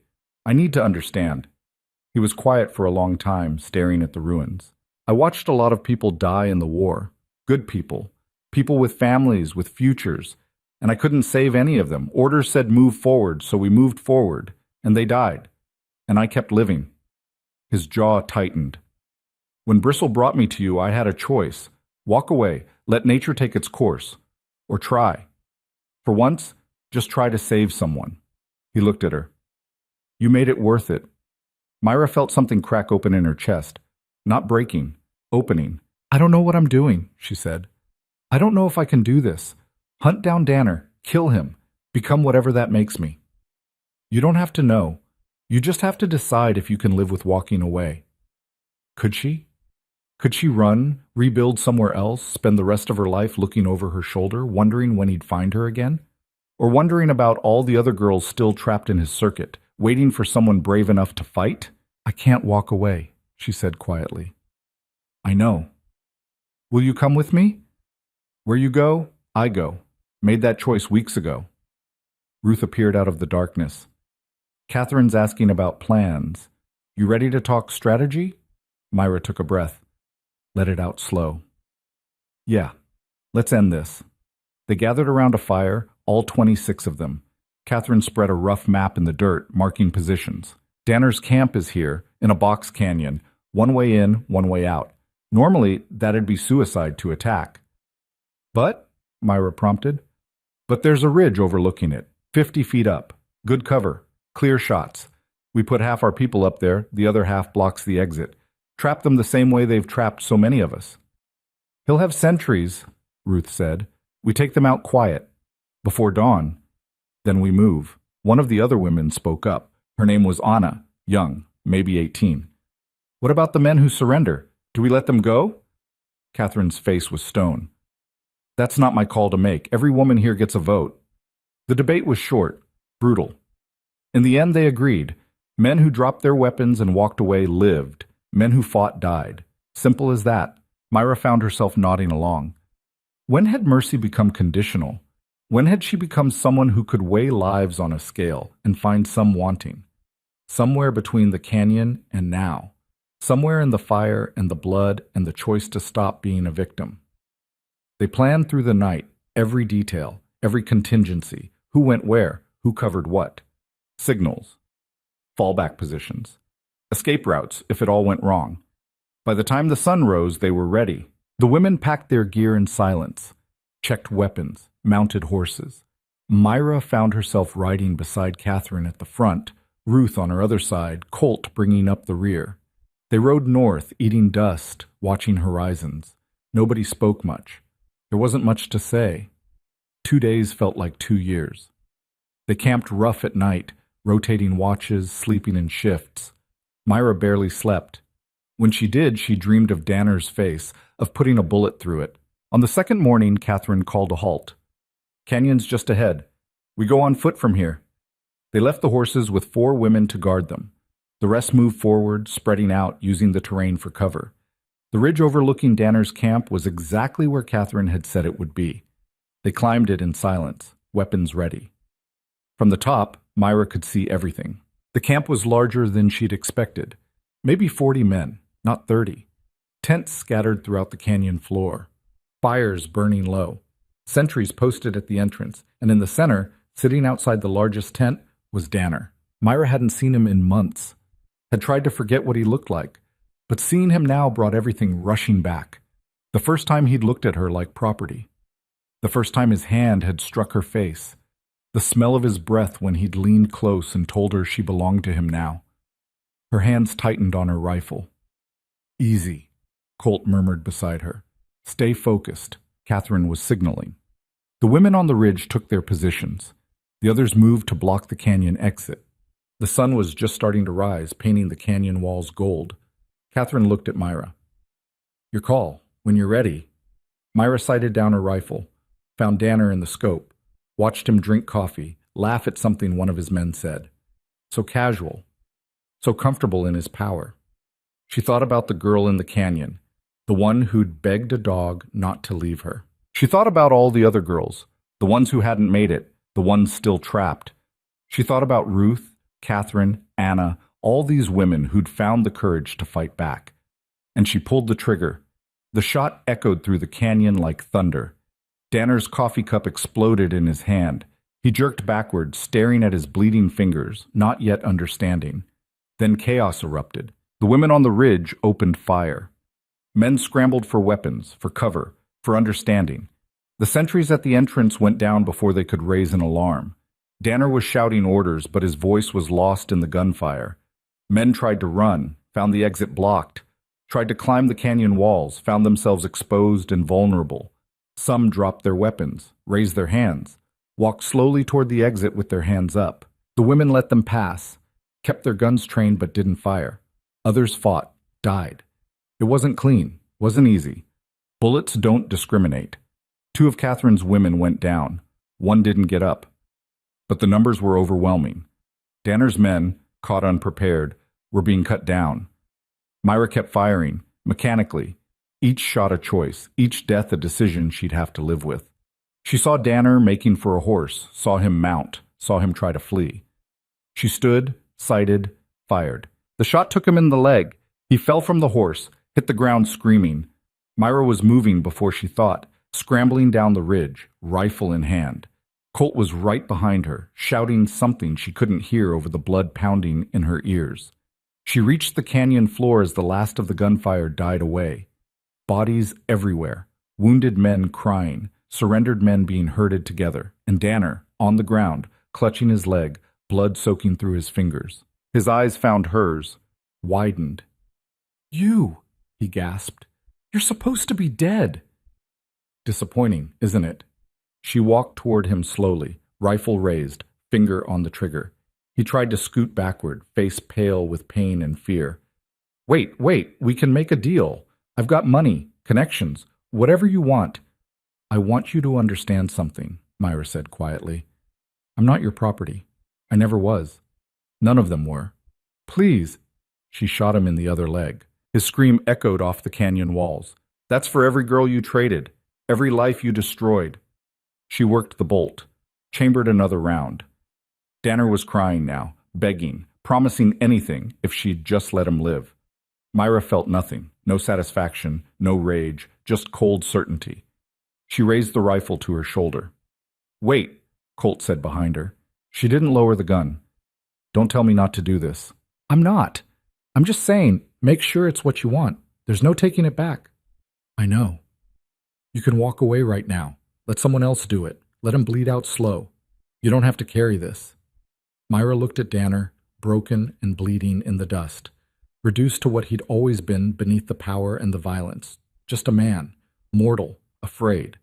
She could walk away, let Catherine or Ruth pull the trigger, keep her hands technically clean. But that felt like cowardice. This was her fight, her choice, her responsibility. I'm sure, she said. Colt stepped back. Myra looked Danner in the eyes. Wanted him to see her. Really see her. Not as property, not as a victim, as the person who was ending him. My name is Myra, she said, and I want you to take that with you to whatever hell is waiting. She pulled the trigger. The shot cracked through the morning air. Danner jerked once, then went still. Silence fell over the canyon, complete and absolute. Myra lowered the rifle. Her hands were steady. Her breathing was calm. She'd just killed a man in cold blood, had looked him in the eyes, and ended his life without hesitation. She waited for guilt, for horror, for regret. It didn't come. What came instead was something quieter, something that felt almost like peace. Catherine approached, placed a hand on Myra's shoulder. It's done. Yeah. How do you feel? Myra thought about it, really thought about it. Free, she said finally. Around them, the other women were finishing up, tending wounds, dealing with prisoners, securing the camp. Ruth appeared, streaked with powder smoke, eyes bright. We did it. We did. What now? Good question. What came after revenge, after justice, after the moment you'd been building toward for months? Myra looked around the canyon, at the women who'd fought beside her, at the camp that had been a place of suffering and was now just empty tents and scattered supplies. Now we burn it, she said. All of it. Erase what this place was. Make sure it can never be that again. Catherine nodded. And then? Then we rebuild. Somewhere better, somewhere safe. Somewhere people like us can go and know they won't be hurt again. That's ambitious. So was this. They spent the rest of the day destroying Danner's camp, burned the tents, freed the few women they found still being held, redistributed supplies. Let the surrendered men go with a warning, spread the word. This circuit was done. These women were done being hunted. By sunset, nothing remained but ash and memory. The women gathered one last time. Some would head their own ways. Some would stay together. Catherine was building something up north, a community, a refuge. You're welcome there, she told Myra. All three of you, help us make it real. Myra looked at Colt, at Ruth, at Bristle, sitting patiently at her feet like always. What do you think? She asked them. Ruth smiled. I think I'm tired of running. Wouldn't mind having something to build instead. Colt shrugged. Ranch is gone anyway. Might as well help make something new. Myra felt something warm spread through her chest. Not quite hope, not quite happiness. Something more solid, more real. Okay, she said to Catherine. We're in. They rode north together, a convoy of survivors becoming something more. Becoming builders. Becoming the foundation of something that hadn't existed before. The journey took a week. Long days in the saddle, sleeping under stars, sharing stories around fires. Myra learned about the women around her. Their pasts, their pain, their plans for the future. Anna had been 14 when she was sold, had spent 3 years in Danner's circuit before escaping. Catherine had lost a sister to the trade. had spent 5 years hunting the men responsible. Ruth had a daughter somewhere, taken from her. She didn't know if the girl was alive, but she'd never stopped looking. Every story was different. Every story was the same. When they finally reached Catherine's settlement, Myra understood why she'd fought so hard to build it. It sat in a valley between two ridges, protected, defensible. Already there were buildings going up, gardens planted, livestock penned, women and children everywhere, working, laughing, living without fear. "It's not much yet," Catherine said, "but it's ours, and it's growing." Myra dismounted, looked around, felt something she hadn't felt in years. Possibility. Over the next few months, they worked. Myra, Colt, and Ruth became part of the community, helped build houses, taught people to shoot, set up defenses. More women came. Word spread about a place where nobody owned you, where you could start over, where strength was shared instead of hoarded. Not all of them stayed. Some needed to keep moving, needed to find their own peace elsewhere. But enough stayed that the settlement grew, became something real, something permanent. Myra found herself taking on responsibilities she'd never imagined. Teaching young girls to defend themselves, planning expansions, mediating disputes, building something that mattered. The nightmares still came sometimes, but they were quieter now, more memory than prophecy. One evening, 6 months after Danner's death, Myra stood on the ridge overlooking the settlement. Colt found her there, Bristle trotting beside him. "Penny for your thoughts," he said. "Just thinking about how far we've come." "We?" "All of us. The women here, me, even you, whether you'll admit it or not." He smiled slightly. "Maybe." They stood in comfortable silence, watching the sun set over the valley. "Do you ever regret it?" Myra asked. "Helping me? All of this?" "No, do you?" "No. But sometimes I wonder who I would have been, if things had been different, if my father hadn't sold me, if Danner had never existed, if I just had a normal life. You think you'd be happier?" "I think I'd be different. Softer, maybe. Less sharp around the edges." "Soft things don't survive what you survived." "I know. That's what scares me sometimes, that I had to become this to stay alive." Colt was quiet for a moment. Then he said, "You know what I see when I look at you?" "What?" "Someone who took everything bad that happened and turned it into something good. This place exists because you fought back. Those girls down there are learning to defend themselves because you did it first. That girl in the canyon who begged a dog not to leave her, she didn't just survive. She became someone who makes sure other people survive too." Myra felt her throat tighten. "That's a lot of pressure." "You don't have to carry it alone. That's the whole point of this place." "When did you get so wise?" "I'm not wise. I'm just old and stubborn." She laughed. Actually laughed. "You're not that old." "Feel like it sometimes." Ruth found them as full dark fell. "Town meeting in 10 minutes. Catherine wants to talk about the northern fence expansion." "We'll be there," Myra said. As Ruth walked away, Colt said, "You're good at this. The leadership thing." "I don't feel good at it." Nobody who's actually good at it ever does. They walked back to the settlement together, to the meeting hall where 24 women waited, where decisions would be made, plans would be formed, futures would be built. Myra had killed a man, had watched others die, had become someone capable of violence when violence was necessary. But she'd also become someone capable of building, of teaching, of creating safety for people who'd never had it before. Maybe that was what redemption looked like. Not erasing what you'd done, not pretending you were still the person you'd been before. Just choosing, every day, to be someone who made the world a little less brutal than you'd found it. The meeting ran late. Debates about resources, about security, about how to handle the constant stream of new arrivals. Myra listened, offered opinions, helped find compromises. This was her life now. Not running, not hiding, not fighting for survival. Building something worth surviving for. When the meeting finally ended, she walked back to the small house she shared with Colt and Ruth. Bristle was waiting on the porch, tail wagging. Inside, they ate a simple dinner, talked about the day, made plans for tomorrow. Normal things, human things, things the girl in the canyon had thought she'd never have again. Later, lying in bed, Myra stared at the ceiling and thought about the journey that had brought her here. Every brutal step, every impossible choice. She wouldn't wish it on anyone, wouldn't choose it if she could go back and change things. But she also wouldn't trade who she'd become, or what she'd built, or the people she'd saved by refusing to stay broken. Tomorrow she'd wake up and do it again. Teach another girl to shoot, help build another house, make this settlement a little stronger, a little safer, a little more permanent. The work would never be finished. There would always be more people who needed help, more threats to guard against, more battles to fight. But for the first time since her father had looked her in the eye and sold her future, Myra felt like she had one. A future, a purpose, a home. Not because someone had given it to her, but because she'd fought for it, bled for it, killed for it when she had to, and built something better from the ashes. Outside, the wind moved through the valley, peaceful, quiet.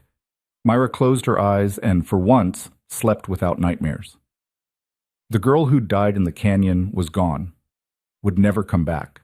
But the woman who'd risen from that death was still here, still fighting, still building, still free. And that, she thought as sleep finally took her, was worth everything it had cost. 2 years passed like water over stone, wearing away the sharp edges, leaving something smoother but fundamentally changed. The settlement that had started as a dozen tents in desperate hope had become something you could almost call a town. 43 permanent structures now. A schoolhouse where children learned to read and women learned trades. A clinic run by a former nurse named Margaret who'd escaped a circuit 3 states over. Gardens that actually produced food. Livestock that thrived. A well that didn't run dry. And walls, not prison walls. Protection. Myra stood at the gate one morning, watching a wagon approach. She was 23 now, though some days she felt 50. The rifle across her shoulders was as familiar as her own hands. She didn't carry it out of fear anymore. Just habit. Preparedness. The wagon contained a family, mother, father, 3 kids. The mother had a black eye turning yellow. The father looked beaten down in ways that had nothing to do with fists.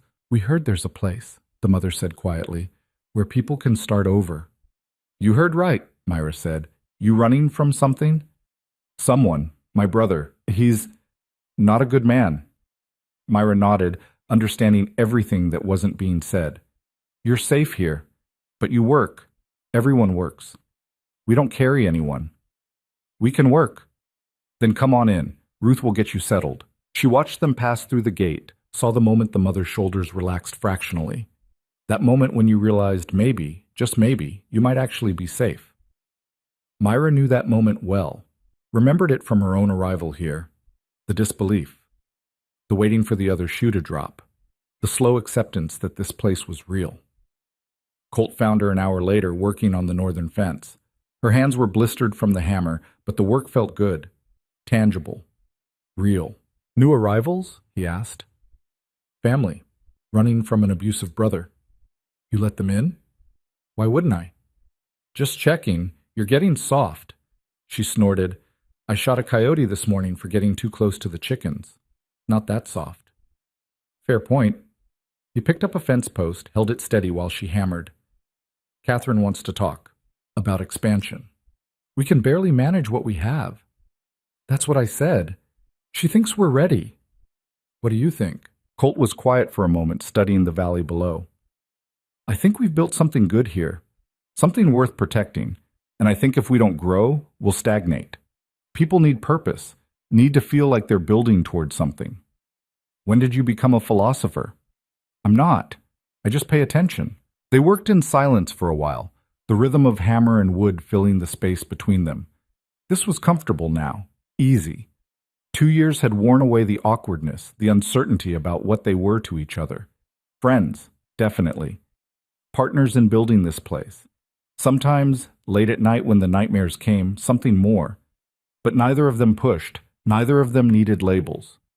"You ever think about before?" Myra asked. "Your ranch, the quiet." "Sometimes. But I wouldn't go back." "No? That wasn't living. That was hiding." He looked at her. "This is better." Ruth appeared over the ridge, breathing hard. "We've got a problem." Myra's hand went to her rifle automatically. "What kind?" 3 men at the south gate. They're not attacking, just standing there, waiting. "For what?" "They said they want to talk to the woman who killed Danner." Myra's blood went cold. She'd known this moment would come eventually, had prepared for it. But knowing and experiencing were different things. "I'll go," she said. "I'm coming with you," Colt said. Not a question. "So am I," Ruth added. They walked to the south gate together. By the time they arrived, a small crowd had gathered. Defensive, protective. These women had built this place together. They weren't about to let strangers threaten it. The three men were exactly what Myra expected. Hard-looking, armed, dangerous. But their weapons were holstered, hands visible, non-threatening posture. The leader was older, maybe 40, with scars that told stories he probably didn't share. "You, Myra?" he called out. "Depends on who's asking." "Name's Cole. We worked for Danner before." Murmurs rippled through the crowd. Hands moved toward weapons. "Easy," Myra said. Then, to Cole, "You've got 30 seconds to explain why I shouldn't shoot you where you stand." "Because we're not here for revenge. We're here to talk." "About what?" "About the circuit you broke. About what happened after." Myra studied him, looking for the trap, the angle. "What happened after?" "Chaos. Different men trying to take over what Danner built, fighting each other, getting more violent, more desperate." Cole's face was grim. "It's worse now than it was before, and we're part of the problem. So why come here?" "Because we want to stop, but we don't know how. We've spent years being the kind of men who hurt people. We've got blood on our hands that won't wash off. And we keep doing it because we don't know what else to do." One of the other men spoke up. "We heard about this place, about women who got out, who built something different. We thought maybe, if there's a way for them, maybe there's a way for us too." Myra laughed, sharp and bitter. "You want redemption? From us? From the people whose lives you destroyed?" "No," Cole said quietly. "We don't deserve redemption. We know that. But maybe we can do something useful before we die. Work the fields, build walls, protect people instead of hurting them. Whatever you need." "Why would I trust you?" "You shouldn't. We wouldn't trust us either, but you could use us. We know how those men out there think, know their tactics. We could help you prepare, help you stay safe. And if we step out of line even once, you put a bullet in us, and that's fair." The silence was heavy, dangerous. Catherine had joined the crowd. "Myra, this is your call. He's asking for you." Myra looked at these men, saw her own journey reflected in reverse. She'd gone from victim to survivor to fighter to builder. Could someone travel that road backward? From perpetrator to, what? Something better? Something redeemable? "I need to think," she said finally. "Make camp outside the walls. Don't come any closer. I'll have an answer by morning." Cole nodded. "Fair enough." They retreated. The crowd dispersed slowly, but the tension remained. That night, Myra called a meeting. Everyone with a stake in the settlement's future. 27 women, 3 men who'd proven themselves over time, and Myra, standing at the center, trying to figure out the right choice. "They could be lying," Anna said. "Could be a trap." "Could be," Myra agreed. "But if they wanted to attack, why announce themselves? Why ask permission?" "Because they're smart," Ruth countered. "Get inside the walls, learn our defenses, strike when we're vulnerable." "Or," Catherine said slowly, "they're telling the truth, and we have an opportunity to turn enemies into allies." "They hurt people like us," one of the women said. "How do we just forgive that?" "We don't," Myra said. "Forgiveness isn't the point. The question is whether we can use them, whether they can do more good here than harm." Colt spoke up from the back. "I've known men like that, soldiers who did terrible things because that's what soldiers did. Some of them couldn't come back from it, but some could, with work, with purpose, with people willing to give them a chance." "You think we should let them in?" Ruth asked.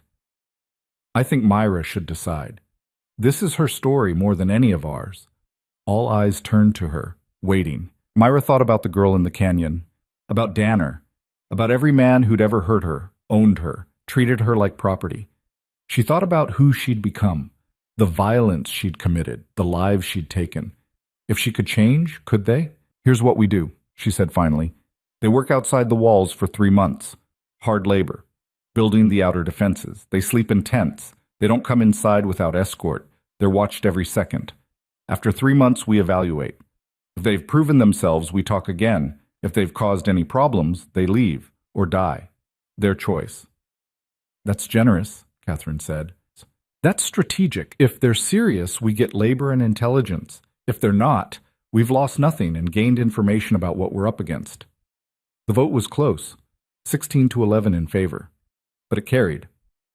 Myra delivered the terms to Cole at dawn. He listened without interrupting, then nodded. We accept. Thank you. Don't thank me.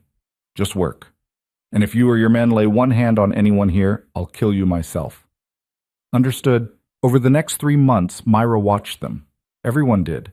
The 3 men worked from sunup to sundown, building fences, digging irrigation ditches, hauling stone, never complaining, never asking for more than water and basic food. Cole kept his word, shared information about the remaining circuit operations, locations, numbers, tactics, all of it verified by Ruth's contacts. All of it accurate. Slowly, suspicion began to ease. Not trust. Not yet. But acknowledgement that maybe they were serious. One evening, Myra found Cole sitting alone, staring at his hands. Something wrong? She asked. He looked up, surprised. Just thinking about all the things these hands have done, all the people they've hurt. You want me to feel sorry for you? No. I want to understand how you live with it, the violence, the killing. How do you look at yourself and not see a monster? Myra sat down across from him. You want the truth? Please. Some days I do see a monster. Some days I remember Danner on the ground, bleeding, begging, and I remember how good it felt to pull that trigger, how easy it was. And I wonder what that makes me. What do you tell yourself? That I had a choice. Be a victim or be a fighter. Let him keep hurting people or stop him. I chose to stop him. The cost was my innocence. My belief that I was a good person who'd never hurt anyone. She met his eyes. But I'm still here. Still building. Still trying to make something good out of all that bad. That's the difference. What difference? Between someone who hurt people because they could and someone who hurt people because they had to. You tell me which one you are. Cole was quiet for a long time. I want to be the second kind, but I spent years being the first. I don't know if that's something you can come back from. Neither do I, but you're here trying. That counts for something. Does it? Ask me in 3 months. The 3 months passed. When evaluation time came, the vote was unanimous. The men could stay, not as guests, as members of the community, with all the rights and responsibilities that came with it. Cole cried when Myra told him, actual tears running down his scarred face. I didn't think, he started, then stopped. Thank you. Don't make me regret it. I won't, I swear. He kept that promise. Over the next year, he became one of the settlement's most valuable members. The other 2 men did the same. They trained the community in defense, shared their knowledge, worked harder than anyone, and slowly, something impossible happened. Healing. Not complete, not perfect. The scars remained. The memories didn't fade, but the sharp edges dulled. The constant fear receded. The settlement became what Catherine had always envisioned, a place where people could become something better than their worst moments. Myra found herself changing too. The anger that had fueled her for so long began to ease. Not disappearing, just transforming into something more productive, more forward-looking. She started teaching, not just defense, but reading, writing, skills that gave people options beyond survival. One afternoon, a girl no older than Myra had been when Danner took her appeared at the gate, alone, terrified, barely alive. Myra recognized herself in that girl's eyes, the same desperate hope, the same disbelief that safety might be real. She brought the girl inside personally, fed her, bandaged her wounds, sat with her while she cried. You're safe now, Myra said quietly. That's what they always say, right before they hurt you again. I know, I said the same thing once, to a man who pulled me out of a canyon and asked for nothing in return. She gestured around the settlement. This is real. You're home if you want to be. The girl's name was Sarah. Over the following weeks, Myra watched her travel the same road, fear to hope to tentative trust. Learning to fight. Learning to build. Learning that strength wasn't something men gave you or took away. It was something you forged yourself. 3 years after killing Danner, Myra stood at the same ridge where she'd once watched the settlement take shape. It had grown beyond her wildest expectations. Nearly 100 people now, real buildings, real infrastructure, real governance with elected leaders and fair laws. She wasn't the leader, had stepped back from that role a year ago. Let Catherine and a council take over the daily operations. Myra's work was different now. Training, teaching, helping new arrivals find their footing. Colt joined her on the ridge, moving slower than he used to. A fall from a horse 6 months back had left him with a limp he insisted didn't bother him. Thinking? He asked. Always. About? About how far we've come, how many people we've helped, whether it's enough. Enough for what? To balance the scales? The people I've hurt, the violence, the killing. Can you ever do enough good to make up for that? Colt was quiet for a moment. Wrong question. What's the right one? Not whether you've done enough. Whether you're still doing it, still helping, still building. Redemption isn't a destination, it's a direction. Myra smiled. When did you get so wise? Told you, I'm just old. We're the same age. Then we're both old. Bristle appeared, grayer now, slower, but still faithful, still present. He'd been there at the beginning, seemed right he was here now. Ruth found them as the sun was setting. Meeting in an hour, we're voting on whether to establish a second settlement further north. Catherine thinks we're ready. What do you think? Myra asked. I think we've proven something here. That people who've been broken can rebuild. That violence doesn't have to define us. That there's another way. Ruth looked out at the valley. I think we should spread that as far as we can. The meeting that night was longer than most. Debates about resources, about risk, about whether they could manage 2 locations. In the end, the vote passed. They would establish a second settlement, and Myra would lead the expedition north, not as a commander, as a guide. Someone who'd walked the path and could show others the way. She left 2 months later with 20 volunteers, young and old, women and men, people who'd been victims and people who'd been perpetrators, all of them choosing to build something better. The journey took 3 weeks. They found a valley similar to the first one, protected, fertile, empty of threats, and they started building. This time, Myra knew what to do, how to set up defenses without making it feel like a prison, how to establish rules that protected without controlling, how to create a community that welcomed survivors without enabling dependency. 6 months later, the second settlement was functioning, self-sufficient, safe. Myra returned to the first settlement to find it thriving. New faces, new buildings. The schoolhouse had expanded. The clinic had added 2 more nurses. Sarah, the girl Myra had welcomed 3 years ago, was now teaching younger girls to shoot, passing on the lessons she'd learned, becoming someone who helped others find their strength. The circle was complete, or beginning again. Hard to tell the difference. That night, Myra sat with Colt and Ruth on the porch of the house they'd built together. Not family, not exactly, but something just as strong, something forged in fire and blood, and the choice to keep going when giving up would have been easier. You ever miss it? Ruth asked. The simple days when it was just about survival? No, Myra said. Simple isn't always better. This is messy and complicated and hard. But it matters. That's worth more than simple. Think we've changed the world? Colt asked. The world? No, but we've changed this corner of it. And everyone who comes through here goes out and changes another corner. Maybe that's enough. Is it? Ruth pressed. Enough for you? Myra thought about that. Really thought about it. She thought about the girl who'd bled into the canyon dust, begging a dog not to leave her. About the woman who'd learned to fight, to kill, to survive at any cost. About the person she'd become after that.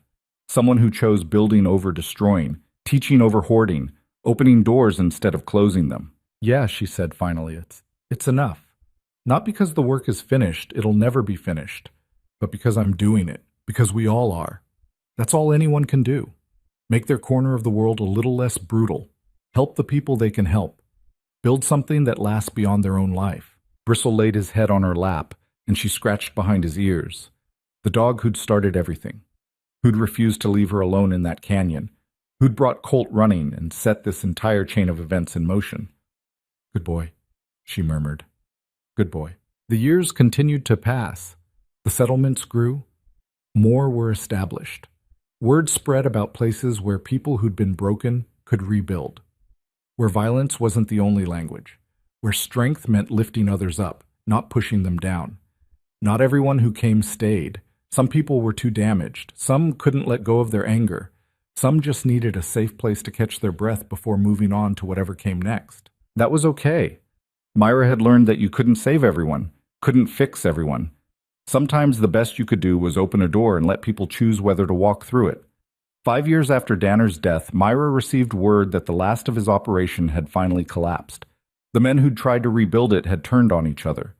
The circuit was finished. Gone. She felt nothing.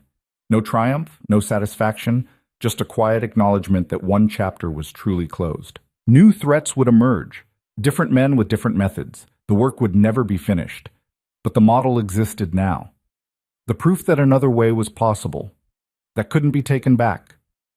Bristle died on a cold morning in the 7th year. Just went to sleep and didn't wake up. Myra buried him on the ridge overlooking the first settlement.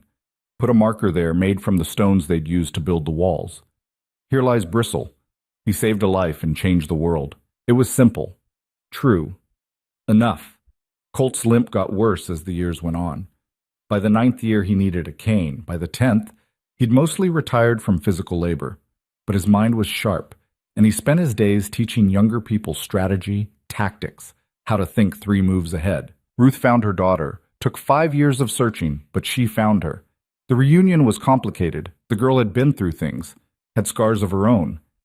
But she stayed. Slowly learned to trust again, slowly became part of the community. Watching Ruth with her daughter, seeing that broken relationship mend piece by piece, Myra understood something she hadn't before. Healing wasn't linear, wasn't clean, wasn't complete. It was just the choice to try. Every day, even when it hurt, even when it seemed impossible. That was the real lesson of this place. Not that you could erase trauma, not that you could become who you were before the bad things happened, but that you could become someone new. Someone shaped by the trauma, but not defined by it. Someone who carried the scars, but didn't let them dictate the future. 12 years after the canyon, Myra stood at the gate of the first settlement and watched a wagon approach. Another family. Another story of escape and survival and desperate hope. She was 34 now, had gray threading through her dark hair, had lines around her eyes from squinting into the sun, had scars on her hands from 1,000 days of work. She was also whole, not healed, probably never healed, but whole in a way that mattered more. The woman in the wagon looked at her with that familiar expression, fear and hope tangled together. "Is this real?" the woman asked. "Is this place what they say it is?" Myra smiled. "Depends what they say. They say it's a place where people can start over, where you're safe, where you don't have to be afraid anymore. It's all of that. But it's also work. It's also facing the things you're running from. It's also choosing every day to be better than what hurt you. Can you do that?" The woman looked at her children in the wagon, at her husband with his haunted eyes, back at Myra. "I can try." "Then welcome home." Myra helped them down, got them settled, watched them take their first tentative steps into a new life. And later, sitting on the porch with Colt as the sun set over the valley they'd built together, she felt something close to peace. Not the absence of pain, not the erasure of memory, just the knowledge that she'd taken the worst thing that ever happened to her and turned it into something good, something lasting, something that would continue long after she was gone. "No regrets?" Colt asked quietly. Myra thought about everything. The pain, the violence, the choices that couldn't be unmade, the person she'd had to become to survive. "No," she said. "Not about this. Not about any of it." Because the truth was, she'd been given a choice in that canyon. Die or live. Give up or fight back. And every choice since then had been hers. Not her father's, not Danner's, not anyone else's. Hers. That was the real victory. Not killing Danner, not building the settlements, not saving other people. The victory was reclaiming herself, taking back the power that had been stolen, choosing her own path forward. Everything else was just the result of that one fundamental choice: to live, to fight, to build, to matter. The girl in the canyon had begged a dog not to leave her. The dog had stayed, had brought help, had started a chain of events that changed hundreds of lives. But the real miracle wasn't the dog, wasn't the man who'd answered the barking, wasn't even the settlements they'd built. The real miracle was simpler than that. A girl who should have died chose to live, chose to become something more than her trauma, chose to make sure other people had the same chance. And in the end, that was the only story that mattered. Not the violence, not the vengeance, not even the victory, just the choice to keep going, to keep building, to keep opening doors for people who desperately needed them opened. Myra stood and stretched, feeling her joints protest. "I'm getting old." "We're all getting old," Colt said. "Good. Means we lived long enough to get there." She looked out at the settlement one more time, at the lights in the windows, at the people moving through the streets, at the children playing without fear. This was her legacy. Not perfection, not paradise, just a place where people could be safe, could be themselves, could start over. It was enough. It was everything. And as the last light faded from the sky, Myra walked inside to the home she'd built, to the family she'd chosen, to the life she'd fought for and earned and refused to let anyone take away. The story that started in a canyon with a dying girl and a faithful dog had become something bigger than either of them, had become a movement, a revolution, a proof that even in the darkest places, even from the most broken beginnings, something beautiful could grow. Not easily, not perfectly, but truly. And that was the only ending that mattered.